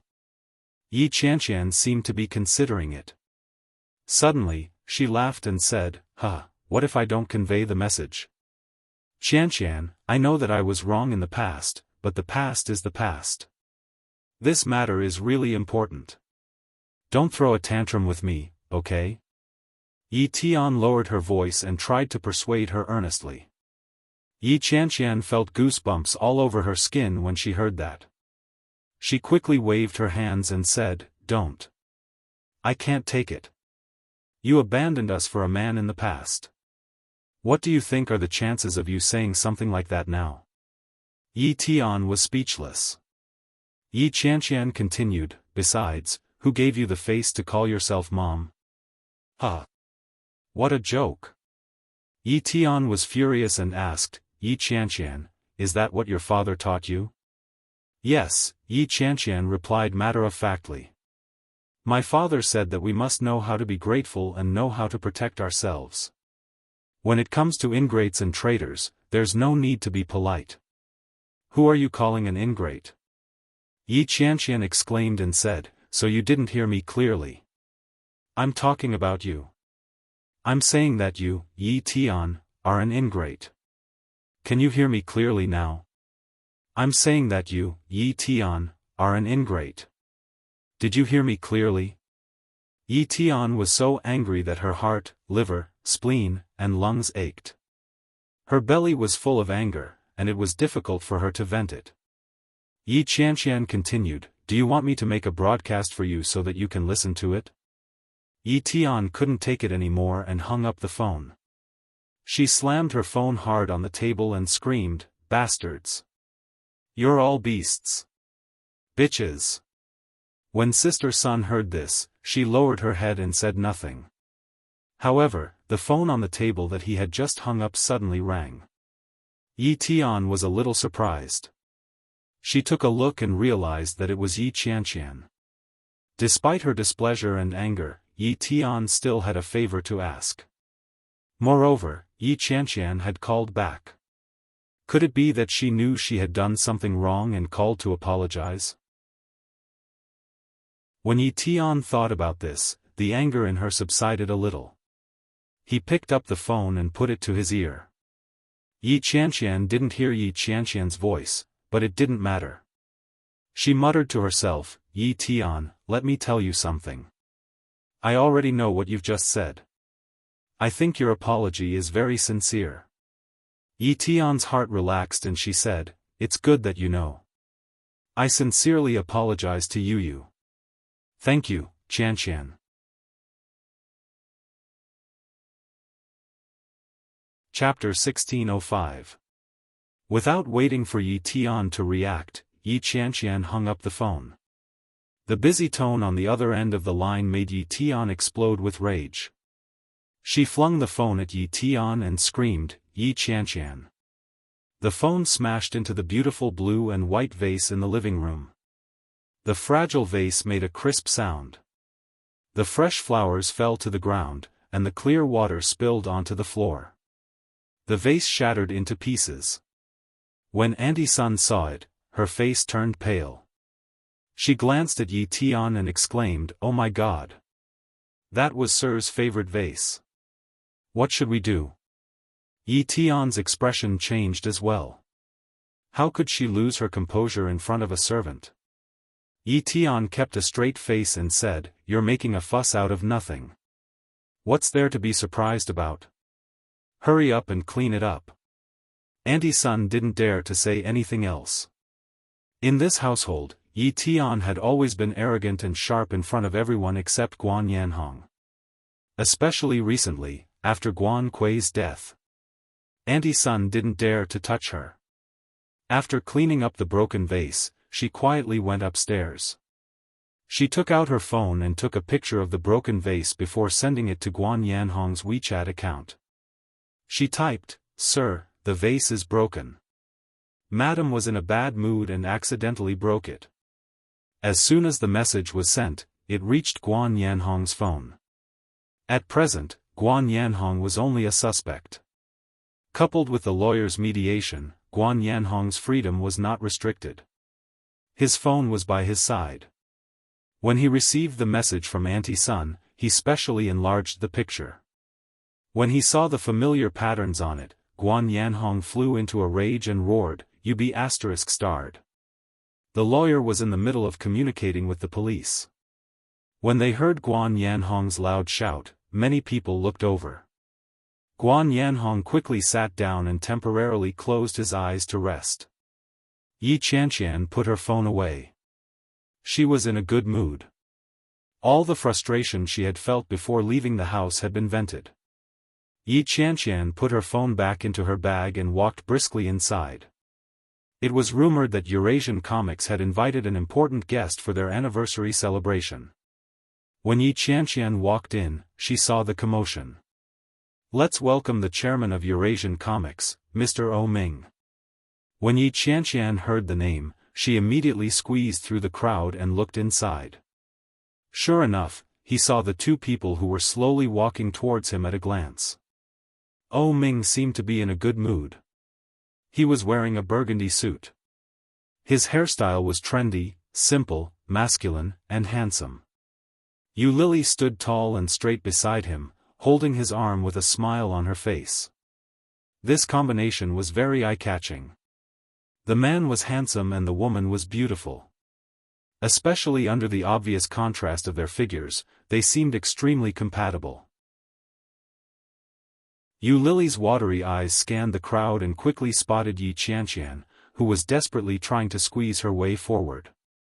Yi Qianqian was dressed like a lady that day, which was a little different from her usual style. However, she looked even more delicate and cute. When Yu Lily saw her, she was very happy and waved at her.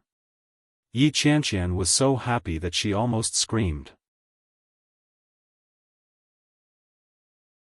Chapter 1606. What the F***ck? It wasn't easy. It wasn't easy at all.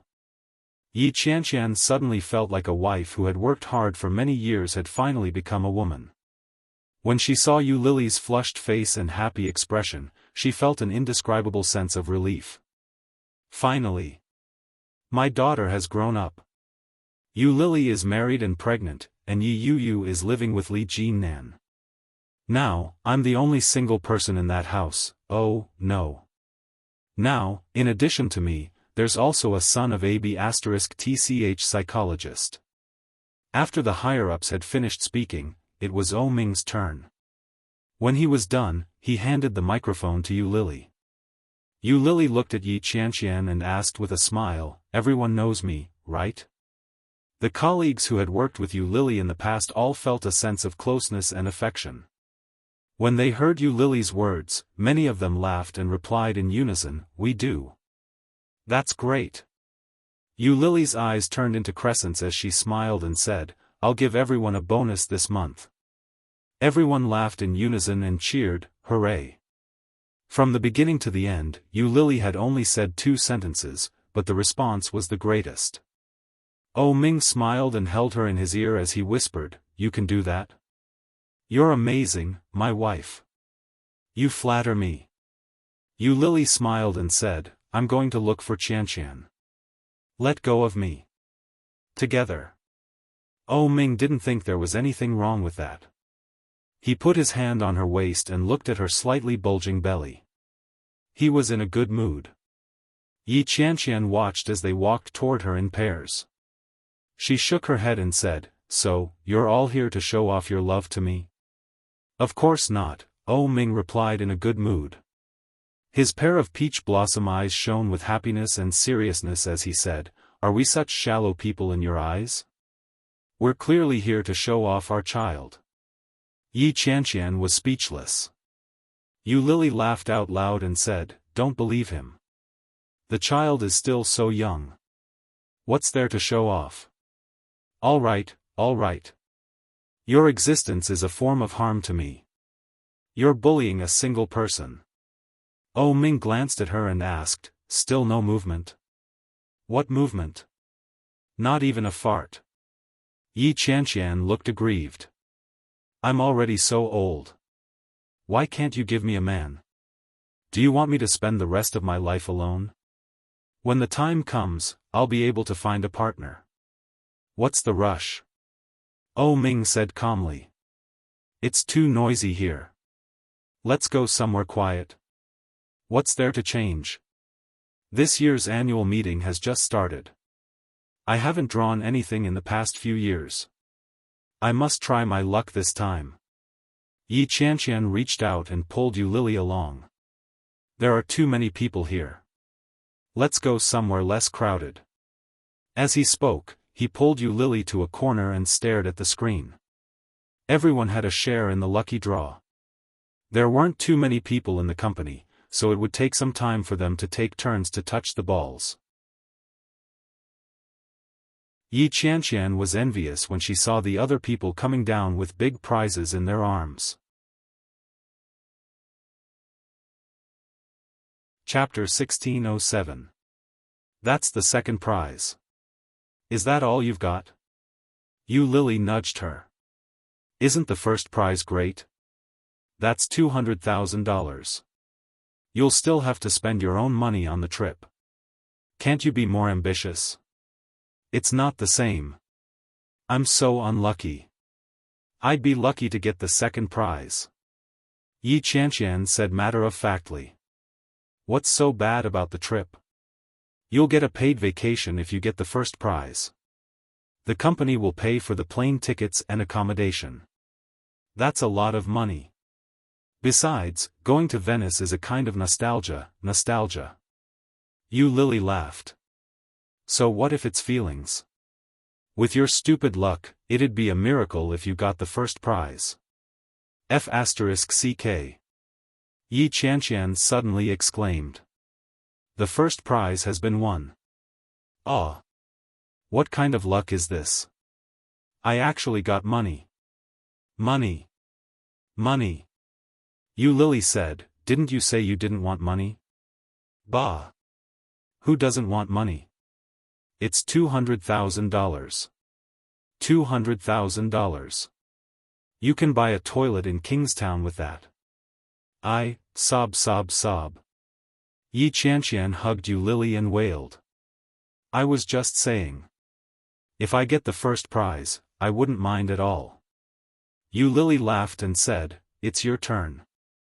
Hurry up. Yi Qianqian immediately straightened up, turned around, and ran toward the stage. In a few steps, she was already on the stage. Yi Qianqian was very popular in the company. The MC had a good relationship with Yi Qianqian. Seeing her serious expression, the MC handed the microphone to her and said, Miss Yi, there's still a second prize, a paid vacation for 5 days and 6 nights in Venice. There's also a third prize, a laptop worth $18,888. Yi Qianqian was very excited and said, I want the second prize. The people around her began to jeer and sigh. The MC also laughed and said, I'd like to support you, but given your luck in the past few years, I think you might be able to win a porcelain doll. The crowd roared with laughter. Someone said, the porcelain doll welcomes you. Yi Qianqian has never won a prize before, let alone this year. However, you'll definitely get a consolation prize. Don't be discouraged. Yi Qianqian was enraged by his laughter. She shouted fiercely, shut up. With that, she decided to ignore them. She reached into the box and deliberately stirred it with her hand. When the MC saw how serious Yi Qianqian was, he looked down and said with a straight face, Yi Qianqian is about to show off. Everyone, listen to what she has to say. Yi Qianqian rolled her eyes at him. She looked at the microphone in front of her and shouted, Balala energy, second prize, change. As he spoke, he reached out his hand and took out a ball. The people around her laughed so hard that a large number of them collapsed. Yi Qianqian handed the ball to the MC, who quickly took it from her. Looking at the audience, the host said with a serious expression, although I already know the result, seeing how serious Qianqian is, I can't bear to expose her. He twisted the ball open and took out the paper inside. The host teased.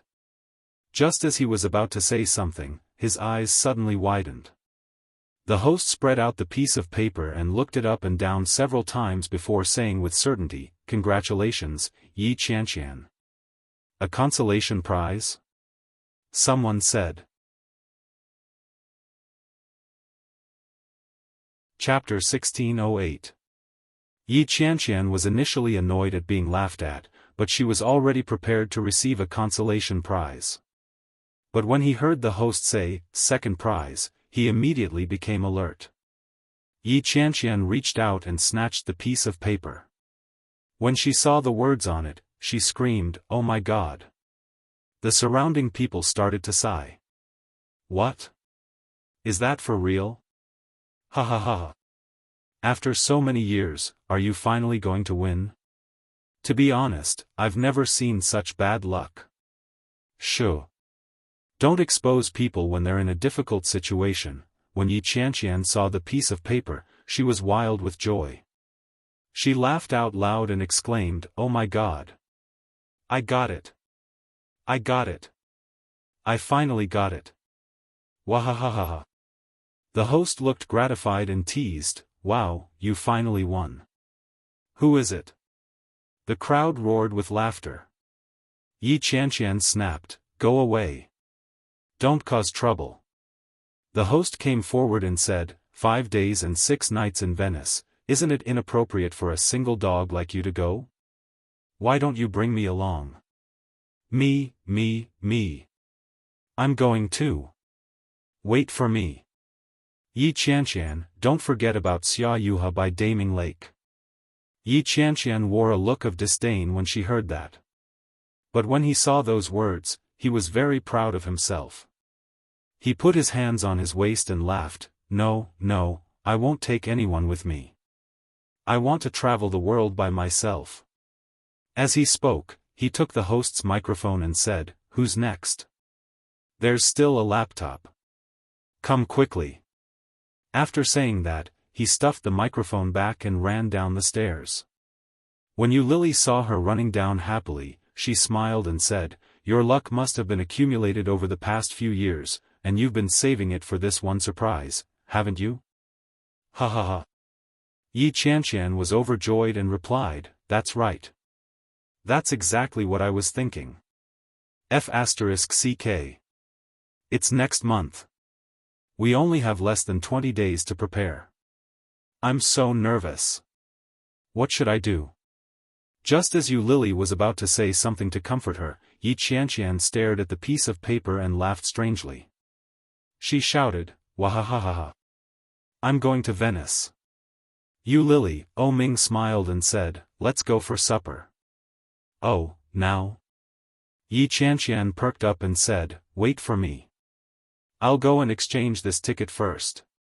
Yu Lily watched as Yi Qianqian ran away and asked, Are the tickets for the lucky draw for 2 people? Yi Qianqian asked. Ming glanced at her and said, Yes. Wouldn't it be a waste to go alone? Yu Lily looked at him and shook her head. What a pity. He's a single dog. When Yi Qianqian came over and heard what Yu Lily had said, she immediately shouted in an exaggerated manner, How dare you speak ill of me? However, he did not mind and carefully placed the ticket back into his bag.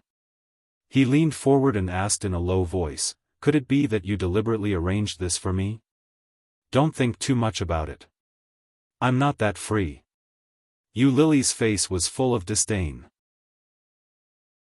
If I were the one who arranged it, I would definitely get a single person. When Yi Qianqian heard that, she was relieved and said, It's fine. I can go alone. I've always wanted to carry a backpack and go on a vacation. But I don't have a choice. I don't have the money. Humph. Now that luck has come, no one can stop it. Ha ha ha. Dash.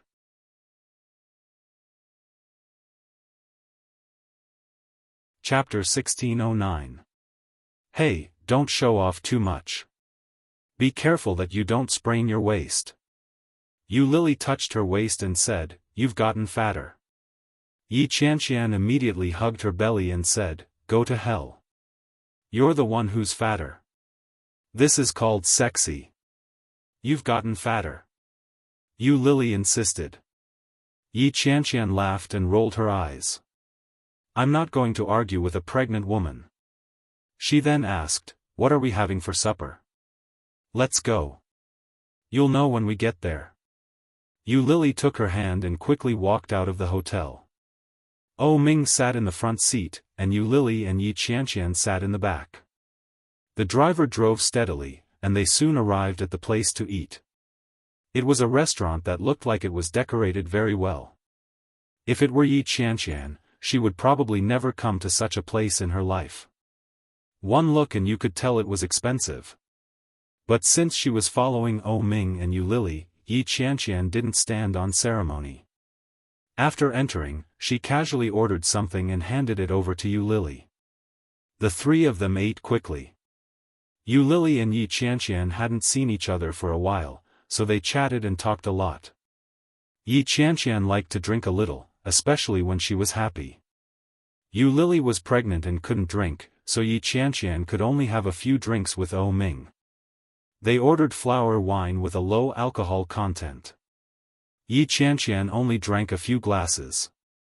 Her cheeks were slightly red, and she looked very well. It was a little late, and Yu Lily began to feel sleepy. Yi Qianqian had no choice but to go home. The couple sent Yi Qianqian back to her apartment and slowly drove away. Yi Qianqian was dressed more formally that day. When the security guard saw Yi Qianqian, he was stunned and said, "Miss Yi, you look really good today." Yi Qianqian felt a little proud when she heard that. As she touched her keys, she said, "Which day don't I look good?" The security guard laughed, but he didn't dare to laugh too obviously. He said hypocritically, "Yes, you look good every day." Yi Qianqian stared at him and said, "What do you mean? You're so hypocritical. You won't have any friends if you act like this." The security guard laughed and quickly helped her press the elevator button. "Hurry up. Your boyfriend is already back. He's probably waiting anxiously." "Bah." Yi Qianqian's face was full of disdain as she said, "He's not my boyfriend." The security guard obviously didn't believe it and asked, "Quarrel?" "Shut up." Yi Qianqian got into the elevator. "That's it. Goodbye." As the elevator doors slowly closed, Yi Qianqian felt even more displeased. Boyfriend? When did Shenjilia become her boyfriend? Pooh. However, on second thought, they were right to think so. After all, a man and a woman living together, even if they were relatives, they wouldn't be so harmonious, right? Holy shit, so there was a reason why she had been single for so many years. With such a big man here, no peach blossoms would be able to enter. In this way, how was she going to get out of singlehood? No way. She couldn't let things go on like this. She had to chase him away. As Yi Qianqian was lost in thought, the elevator arrived. Yi Qianqian walked down the stairs and had just stuck the key in when the door opened from the inside. Shenjilia's hair was half dry. When he saw her flushed cheeks, he frowned and sniffed. "Have you been drinking?" For some reason, Yi Qianqian felt a little guilty and quickly said, "I." However, she quickly realized what was going on. She could do whatever she wanted. What did he have to do with her? She angrily put her hands on her hips and said, "Yeah. What's wrong?" Shenjilia didn't look too happy. He reached out to take her bag and asked, "Who are you with?" Add 10 chapters. Unbelievable. Huh. Thanks for the monthly votes. Chapter 16:10. When Yi Qianqian heard that, she immediately straightened her back and said, "Why do you care who I go out with?" Humph. As she spoke, she reached out to push Shenjilia away and yelled, "Get out of my way. Block the way." Shenjilia could smell the alcohol on her. He frowned deeply and said, "You look so guilty. Did you go out with a man? You're dressed so nicely. Did you go on a date?" When Yi Qianqian heard that, she felt a little smug. She turned around and looked at Shenjilia. "What's wrong with you today? Why are your eyes so sharp?" When Shenjilia heard that, he sneered and looked away. He hung her bag up and said, "You think you're flying off the handle just because I complimented you? Hey, what's this?" As Shenjilia spoke, he reached his hand into the gap of her bag. Yi Qianqian's bag wasn't closed, and the ticket for a 5-day and 6-night trip to Venice was exposed. When Yi Qianqian saw Shenjilia reaching for it, she was shocked and immediately stopped him. "Stop! What are you doing?" But it was too late by the time she spoke.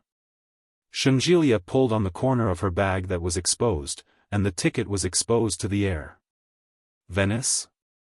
Yi Qianqian was nervous. She rushed forward to snatch it back and yelled, "Give it back to me." However, Shenjilia quickly moved his hand away. Using his height advantage, he raised his hand high and looked at the words on it. Eurasian Comics Anniversary 2nd Prize.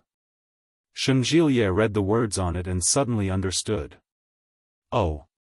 I was wondering why you were so grand today. So it's the company's anniversary celebration. Yi Qianqian exploded in anger and said, "Give it back to me, you stupid idiot." Shenjilie was used to being scolded, so he pretended not to hear her and said, "Ha ha ha. I knew a woman like you wouldn't be able to get a date with a man. It's too difficult for someone like you to be single. Ha ha ha ha." His unrestrained mockery made Yi Qianqian angry. Yi Qianqian wasn't tall. She was the typical height of a southern girl. At that moment, when she saw Shenjilie's annoying smile, she immediately jumped up. When Shenjilie saw that, he immediately dodged. But it was too late. Yi Qianqian kicked his knee hard. Shenjilie lost his balance and fell backward. She sat down on the sofa in shock. Yi Qianqian took the opportunity to take the ticket back and turned to leave. She glared at Shenjilie with a huff and raised her foot to kick him. "What a foul mouth you have. Serves you right for being single. Pooh." With that, he turned around and left. When Shenjilie saw how angry Yi Qianqian was, he laughed. He felt a little helpless and a little embarrassed. He muttered, "Don't tell me he's really angry." Yi Qianqian didn't know if she heard it or not, but when she returned to her room, she deliberately slammed the door shut. The door slammed shut with a loud bang. When Shenjilie saw this, he understood. Well, it didn't matter if she was really angry or pretending to be angry. In any case, she wasn't in a good mood. Shenjilie stood up and used a towel to dry his hair. After mulling over what he was going to say, he went forward and knocked on the door. "Ahem, my dear Miss Qianqian, I left you dinner. Would you like to have some?" It was quiet for 1 second, 2 seconds. Chapter 16:11. Yi Qianqian glared at him angrily. Just as Shenjilie was about to speak, Yi Qianqian suddenly said, "I'm not eating. Get lost." Then, the door was slammed hard. The door almost hit Shenjilie's nose. Shenjilie rubbed his nose. Fear lingered in his heart as he said, "If you don't want to eat, then don't eat. Why are you so angry?" Cough cough, was what he said just now a little too much? But did I say anything wrong? Shenjilie sighed softly. With a helpless look on his face, he muttered to himself, as expected, the more loser one is, the harder it is to accept the truth. Shenjilie had done it on purpose. When Yi Qianqian heard his words, she gritted her teeth in anger. Yi Qianqian gritted her teeth. She looked at the ticket and took a deep breath. Calm down, don't make any decisions while you're angry. After a few days, I'll have a showdown with him and chase him away." At that moment, no matter how delicious and professional Shenjilie's cooking was, it couldn't quell the rage in her heart. Yi Qianqian considered herself to be very rational. Yi Qianqian carefully put the plane ticket away. Her heart was filled with relief. She found her passport and happily went to find clothes to take a bath. Yi Qianqian took a shower and washed her hair. She realized that she had washed all the towels in the house that morning. They were hanging on the balcony outside. Her hair was wet and uncomfortable. If she didn't dry it, she wouldn't even be able to blow it. But that guy was definitely still on the sofa. If he went out now, he would definitely see him again. Forget it. It doesn't matter if I don't wipe it once in a while, but I get annoyed whenever I see that fellow. She made do with a wet towel and quickly turned on her computer. She sat in front of it and started working. Her wet hair was draped over her shoulders. The room was air-conditioned, and it was very comfortable. However, there was a price to pay for such comfort. In the middle of the night, Yi Qianqian felt sore all over. He stretched, and his whole body was steaming. He got up and prepared to go to the toilet. Just as he got off the bed, his head felt dizzy. Yi Qianqian staggered a little as she opened the door and walked out. She could clearly feel that she wasn't in a good state. As soon as he opened the door, he saw that there was not much light in the living room. The lights in the living room were not turned on, and the bright light from the TV vaguely illuminated the living room. When he heard the door open, Shenjilia turned around and asked, "You're awake?" Yi Qianqian didn't want to talk to him. She was extremely sleepy. After going to the bathroom, he sat on the toilet. As soon as he sat down, his buttocks were frozen by the toilet bowl. He reached out and touched his forehead. It seemed to be a little hot. Yi Qianqian frowned and muttered, "I can't be that unlucky." After all, she hadn't been sick for many years. Why did he suddenly have a fever? Yi Qianqian got up and looked at herself in the mirror.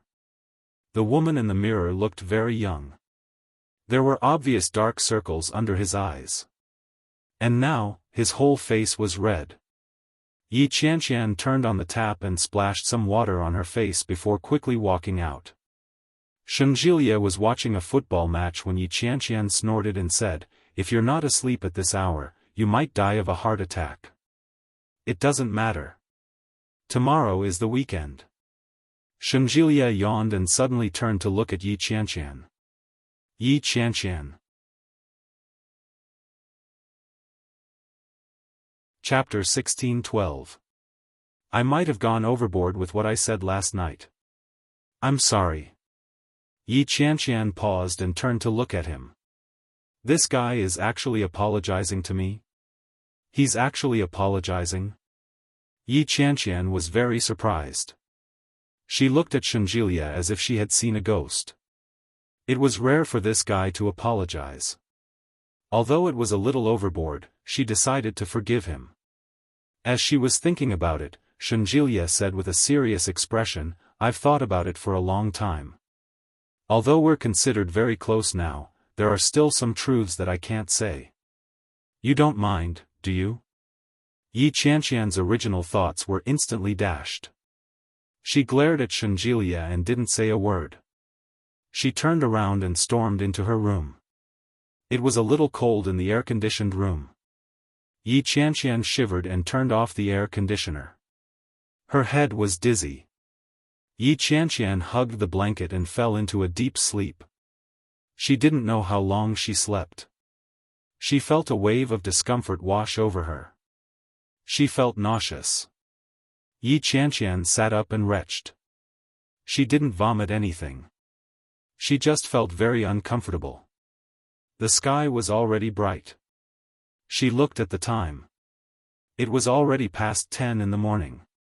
Yi Qianqian's entire body hurt.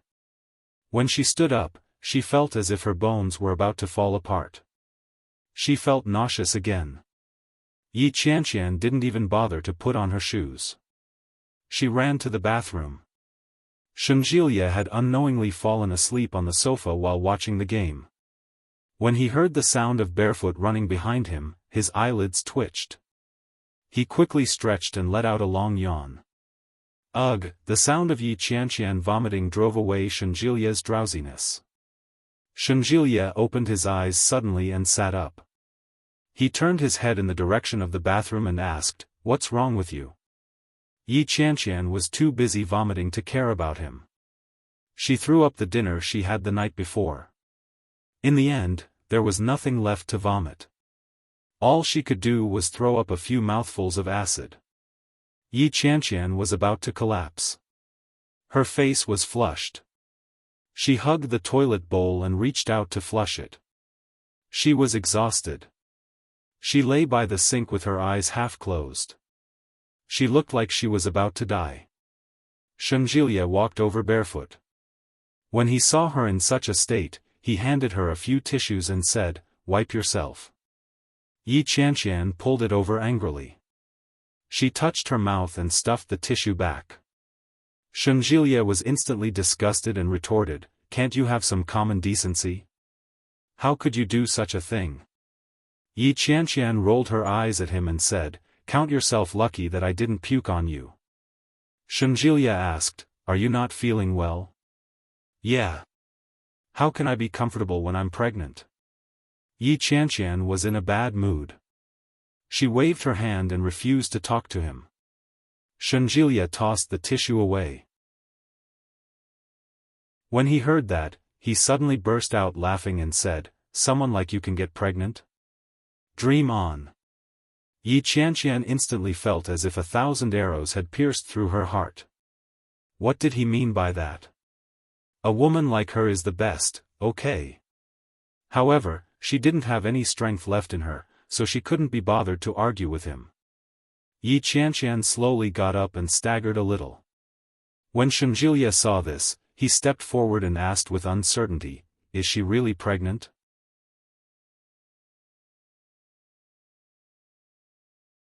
Chapter 16:13. Shunjilia exclaimed exaggeratedly. He immediately reached out to touch her forehead and asked, "Do you have a fever?" Yi Qianqian pushed him away and said domineeringly, "You're the one with a fever. Get lost." Shunjilia said, "Hey, don't distort my pronunciation. I clearly said I have a fever." Yi Qianqian snorted. She didn't have the energy to argue with him. She didn't want to walk anymore. Her body was sore and weak. She simply collapsed on top of him. Yi Qianqian looked up and said, "What did I do to deserve this? I'm dying of discomfort." Shunjilia looked at her with disdain and said, "You're the only one who can be so energetic when you have a fever." As he spoke, he helped her out of the room and said, "Put on your shoes. I'll take you to get an injection." "No. I don't want an injection. Don't worry about me. Go watch your game." Yi Qianqian waved her hand and lay on the sofa. "Hey, it's still warm." Shunjilia had just lain on the sofa, so of course it was warm. When Shunjilia saw her like that, he reached out to cover her with a blanket and said, "The game is over. Let's go. I'll take you to get an injection." "Go away. Do I need you to take me to get an injection? I can heal myself." Shunjilia sneered. "Stop fooling around.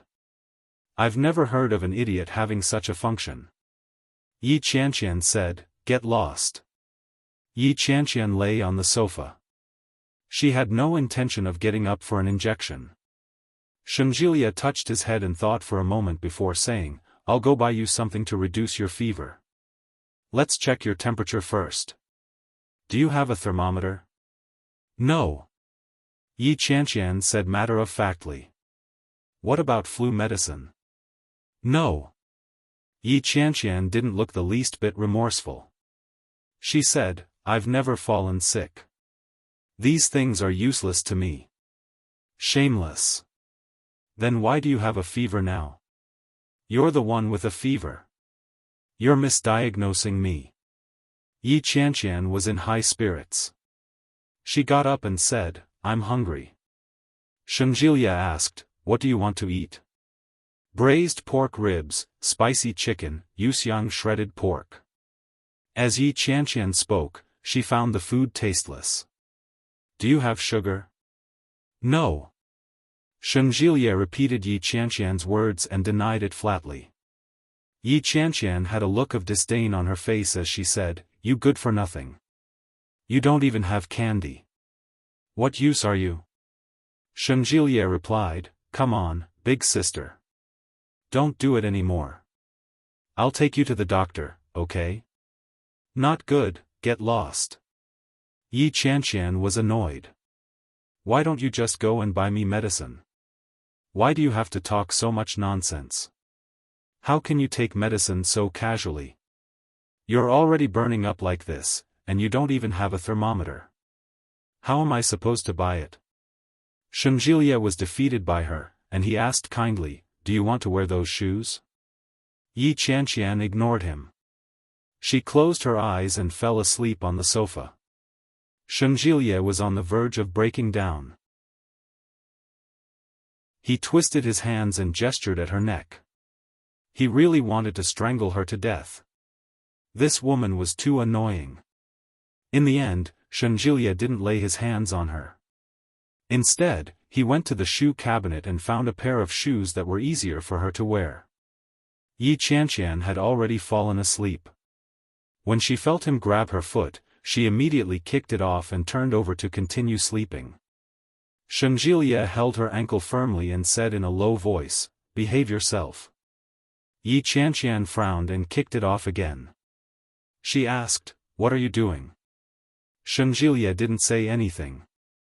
After he put the shoes on her, he lifted her up.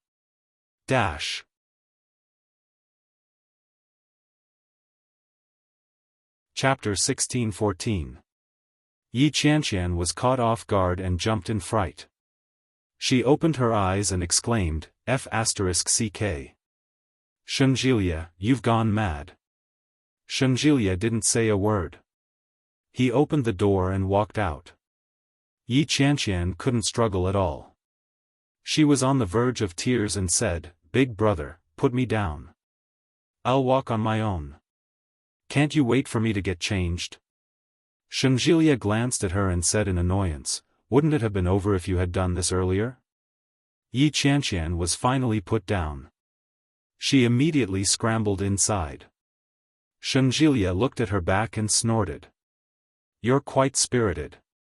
TSK, you really have the constitution of a cockroach." About 10 minutes later, there was still no movement from Yi Qianqian. Shengjilia waited outside and felt that something was wrong. He asked, "What are you doing inside?" There was no reply from inside. Shengjilia stood up from the sofa and knocked on the door. "Yi Qianqian." The sound of footsteps came from inside. Yi Qianqian had just opened the door when Shengjilia felt a gust of hot air hitting him in the face. Yi Qianqian's cheeks were flushed. It was obvious that she was in a bad state. She had changed into a set of simple and light sportswear. It was short-sleeved and looked very thin. Her shoes were half covered, and her eyes were half closed. When Shengjilia saw Yi Qianqian's state, he reached out and touched her forehead. It was frighteningly hot. This was at least a high fever. There was no way he was fooling around. Shengjilia frowned and said, "Let's go. Your IQ isn't high to begin with. Don't let the fever turn you into an idiot again. Otherwise, you'll never be able to get married. F***ck, Shengjilia. Can't you watch your mouth?" Yi Qianqian pushed him and said, "It's rare to see a girl as smart as me." Shengjilia looked at her in disdain and said, "You? Smart?" Yi Qianqian was indignant. She put her hands on her hips, but before she could say anything, she was pulled by Shengjilia. Shengjilia dashed into her room. When Yi Qianqian saw that, she panicked and asked, "What are you doing?" Without a word, Shengjilia opened the closet and took out a thin coat from Yi Qianqian. He put it on Yi Qianqian and said, "It's windy outside today. Put on some clothes. Let's go." Yi Qianqian swallowed the words that were on the tip of her tongue. With her arm held by Shengjilia, she felt her eyelids grow heavy. She didn't have much strength left in her, so she didn't want to walk anymore. He half squatted on the ground and said weakly, "I feel like vomiting." Shengjilia glanced at her and said, "Go ahead and throw up first. You can leave after you're done. I can't spit it out. Then let's go." Shengjilia walked up and lifted Yi Qianqian in his arms. "Take a nap. We'll be there soon." His sudden action made Yi Qianqian's heart skip a beat. Shengjilia was a man who loved cleanliness. He always had a faint scent on him. This smell was different from perfume, and it was also different from the smell of other men. It was an indescribable scent. It smelled good and made her feel very comfortable. Yi Qianqian didn't know that Shengjilia was so strong. It seemed effortless for him to carry her. Yi Qianqian's body was getting hotter and hotter, and her vision was getting blurry. But her eyes were fixed on Shengjilia. Chapter 16-15. Yi Qianqian was speechless. Sure enough, everything beautiful was just an illusion. Yi Qianqian wore a look of disdain when she heard that. Soon, he closed his eyes and breathed evenly. After Shenjilia said that, he didn't dare to look down. The elevator had just reached the first floor, and Yi Qianqian had already fallen asleep. Shenjilia was amused and disappointed at the same time. Shenjilia didn't know what kind of complicated emotions he was feeling. As he held her, he felt that the woman in his arms was incredibly light. He weighed it and estimated that it was less than 50 kilograms. As the saying goes, those who weigh less than 100 pounds are either flat-chested or short. This Yi Qianqian, he glanced at her chest. It was a tragic sight, he imagined her height again. She seemed to only reach his chin. This was too tragic. Flat-chested and short. In the future, he might not even have enough milk to feed his children. Moreover, with his height, if he didn't find a taller one, he wouldn't be able to make up for the height of his descendants. Shenjilia suddenly began to sympathize with Yi Qianqian's future husband. He shook his head and muttered, "Life's greatest tragedy." Yi Qianqian didn't know if she heard it, but her body wriggled a little, but she quickly fell asleep again. Shenjilia glanced at her indifferently and didn't seem to mind. He carried her to the side of the road and waited for an empty car. A taxi soon arrived. Shenjilia got into the car and threw Yi Qianqian into the back seat. He went up and let her head rest on his knees. "Master, let's go to the hospital." The driver took a look and asked, "Outpatient department?" "Yes." Then, the driver slowly drove away.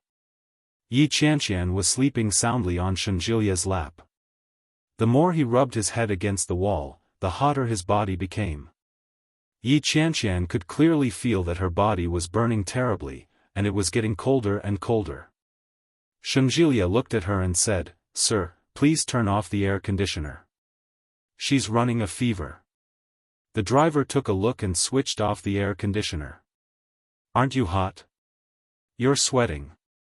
Shenjilia was indeed feeling hot. He glanced at the time and saw that it was already noon, the time when the sun was at its strongest. "It's okay. Drive faster, thank you." Yi Qianqian was oblivious to it. She hugged his waist and nuzzled her face closer and closer to him. Shenjilia shifted his body uncomfortably and reached out to cover her face to prevent her from going any further. The driver snickered and said, "Girlfriend?" "No, a friend." "Oh." The driver understood. He glanced at the rearview mirror and said with a faint smile, "Then you're really nice to your friend." There was a deeper meaning to her words. Shenjilia looked out the window and pretended not to understand. The taxi suddenly braked. Both of them, who were in the back seat, were caught off guard, and their bodies lurched forward. Shenjilia's first reaction was to cry out in surprise. He reached out and held Yi Qianqian's head to protect it. The car quickly came to a stop. The driver rolled down the window and cursed, "Are you blind? Do you want to die?" Yi Qianqian had also woken up. She turned her head to look at Shenjilia. However, when he turned his head, he suddenly realized what he was using as a pillow. Yi Qianqian was taken aback and blinked her eyes. He immediately turned around and sat up, saying, "Have we arrived?" "Soon," the driver replied. "School is over at this time, so there's a little traffic jam. We'll be fine once we pass this section." Chapter 16:16. The road was soon cleared. The car sped up and arrived at the hospital in just a few minutes. Yi Qianqian found it difficult to walk, but she still slowly got out of the car. Shenjilia quickly went forward and helped her up. Yi Qianqian lowered her head slightly and said guiltily, "I can walk on my own." Shenjilia looked at her with disdain and said, "What are you doing? Walk properly. If you can't walk, just walk properly. Who's going to laugh at you?" As he spoke, he pulled Yi Qianqian into his arms and said, "I'll help you walk." Yi Qianqian felt as if the world was spinning around her as her body was being hugged tightly. She straightened her back and leaned on his shoulder, saying, "I can't walk." Shunjilia had already anticipated this. He half carried and half supported her as they walked into the hospital. Today was Saturday, so there were a lot of people. Shunjilia registered her for the emergency department and found someone he knew before putting her on an 4-drip. His fever was 39 degrees, and his face was red. After Yi Qianqian was hooked up to the 4-drip, she sprawled on the bed and fell asleep. Yi Qianqian didn't know if she was dreaming or what, but she kept going on and on. Her brows were tightly furrowed, and she was muttering something that no one knew what she was saying. Yi Qianqian wasn't the only one in the temporary ward. The commotion attracted the attention of others. Shunjilia's expression remained the same as he sat by the side and stared at the water. When it was almost empty, he asked the nurse to come in and replace it. 2 hours had passed after 3 to 4 packs of water. Yi Qianqian was in a deep sleep. It was as if she didn't know the difference between day and night. He didn't sleep soundly. Instead, it was obvious that he had been plagued by nightmares. After removing the needle, Shunjilia didn't bother shaking Yi Qianqian awake. Instead, he carried her in his arms. She weighed less than 50 kilograms, but in Shunjilia's hands, she felt as light as a feather. Yi Qianqian was shorter than Yu Lily, but Yu Lily didn't seem to be that light. Humph, as expected, there is a difference in weight between a single woman and a single woman. Shunjilia muttered to himself as he carried her down the stairs. The surroundings were noisy, and his body was suspended in the air. Yi Qianqian felt that she was about to ascend. She was in a very wonderful state. His bones were itching, and so was his heart. At the same time, there was also a sweet and warm feeling in his heart. An indescribable magical feeling filled his heart. His body felt warm and cozy. When he opened his eyes, he was on his own bed. Yi Qianqian looked around. She was exhausted. He sat up, but before he could do so, he heard a voice beside him. "You're awake?" The man's voice was undoubtedly Shunjilia's. Yi Qianqian sat up straight. Surprisingly, she wasn't frightened at all. She stared at Shunjilia in a daze.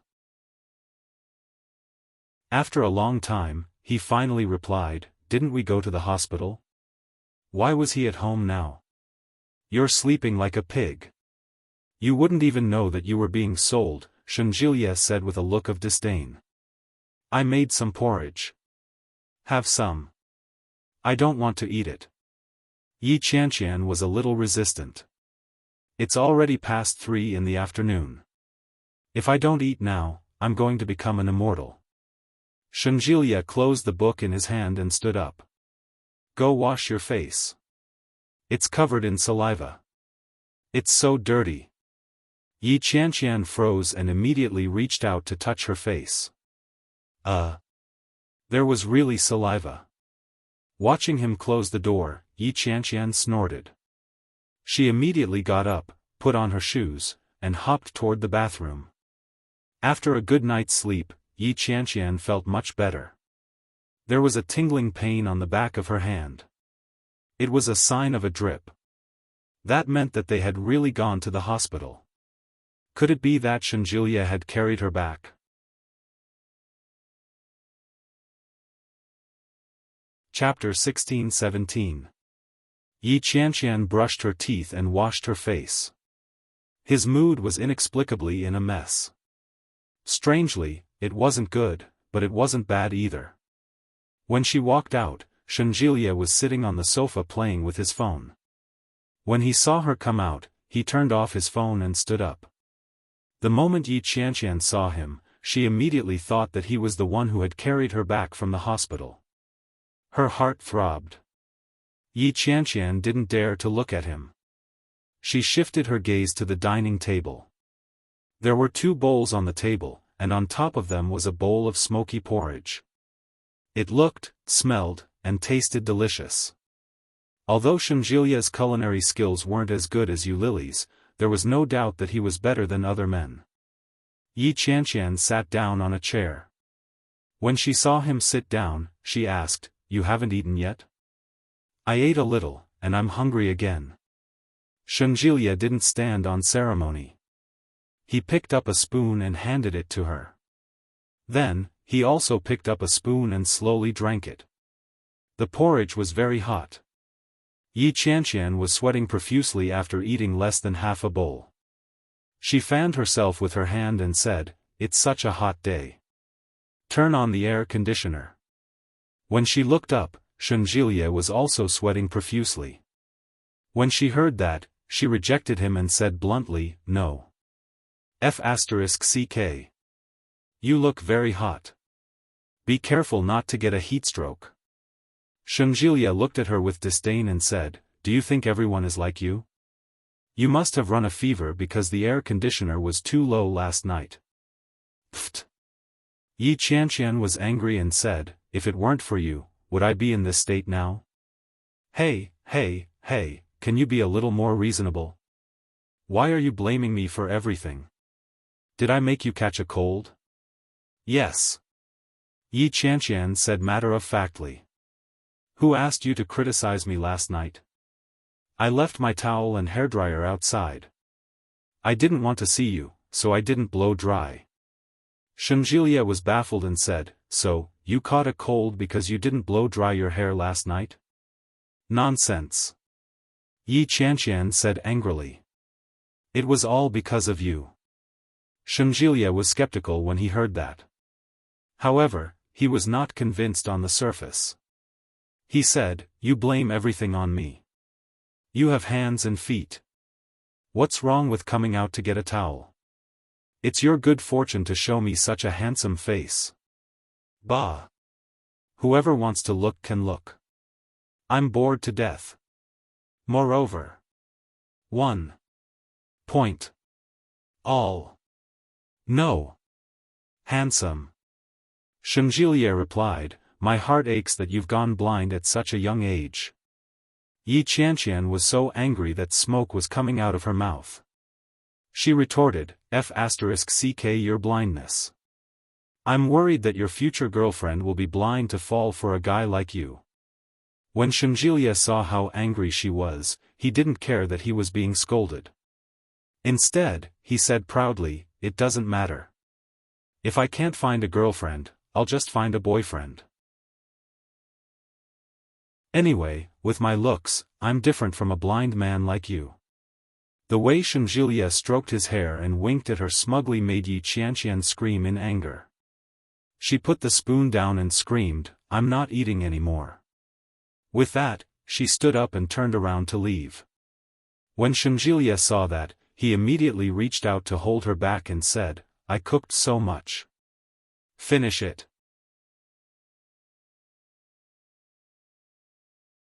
Chapter 16-18.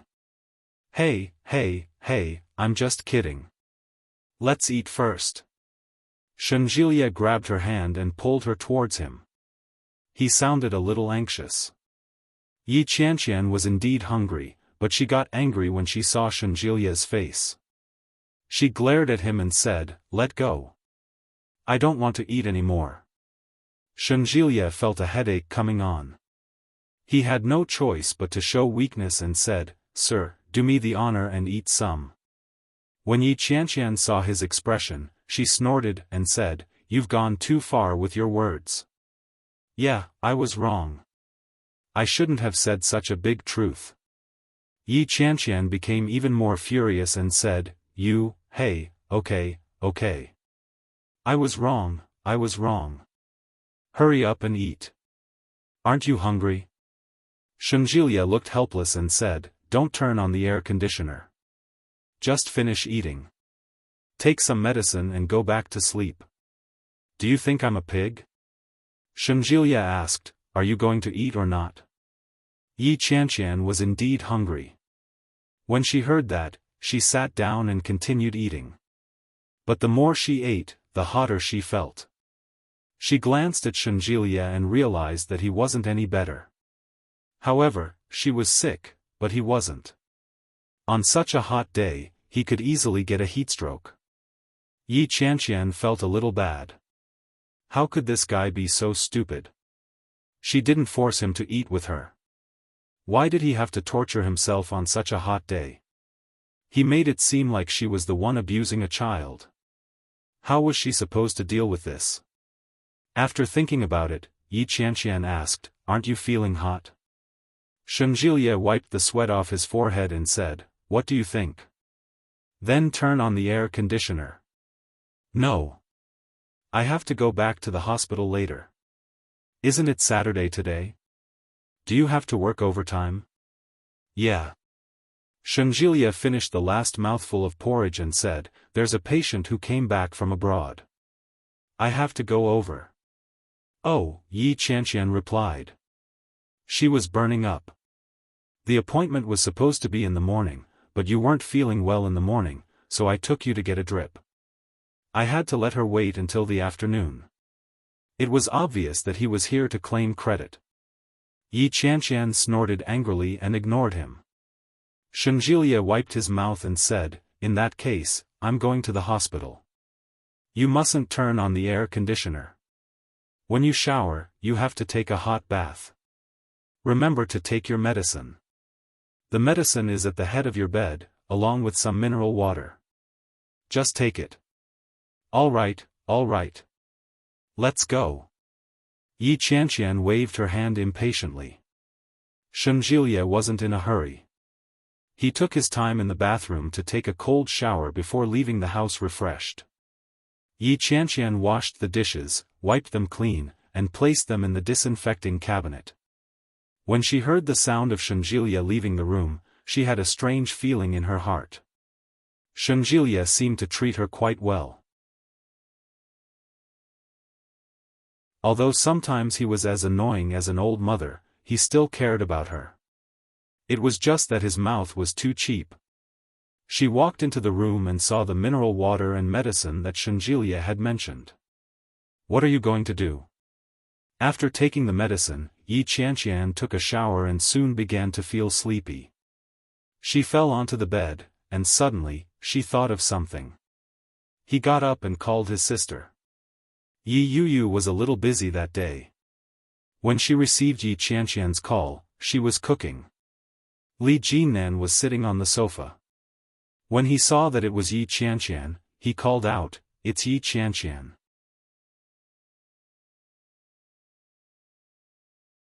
Chapter 16-19. Soon.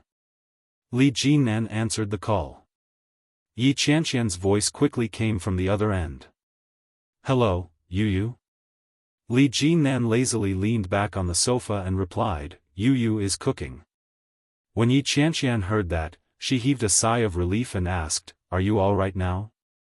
How is Shenluo-an?" "Shenluo-an has been locked up. He'll be in court tomorrow."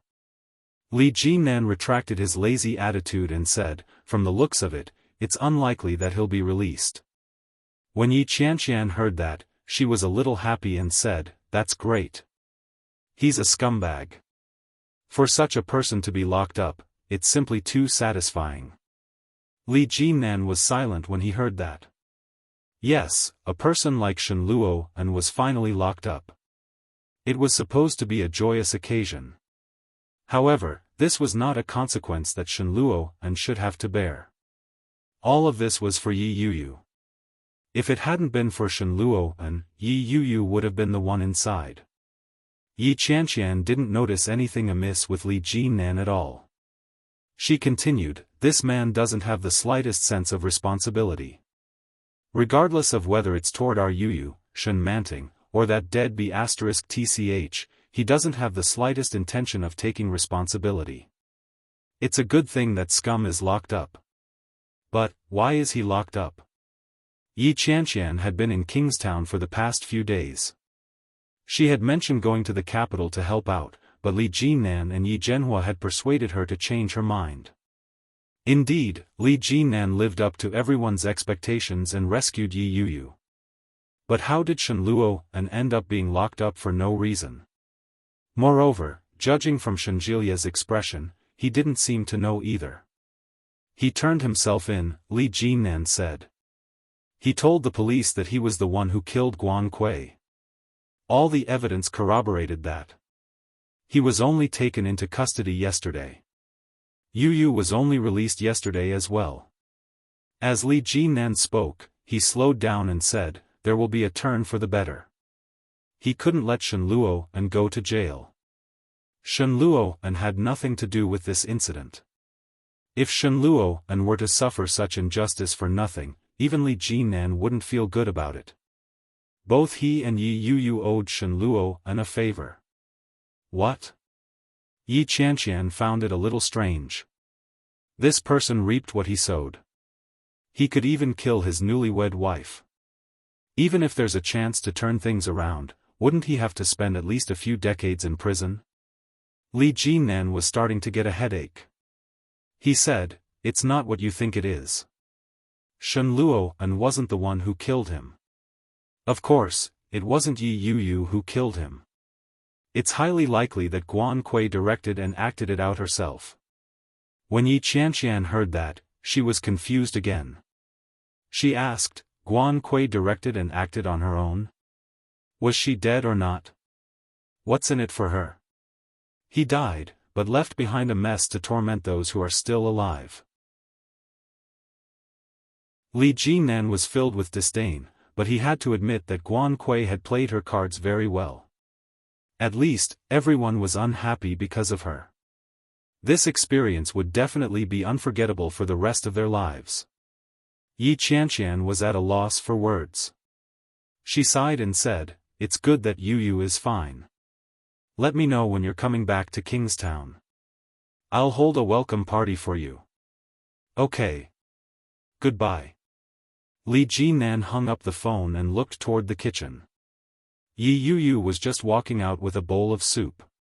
She had just set it down when the doorbell rang. You're tuning in to the Xiaofan's Wuxia Tales YouTube channel.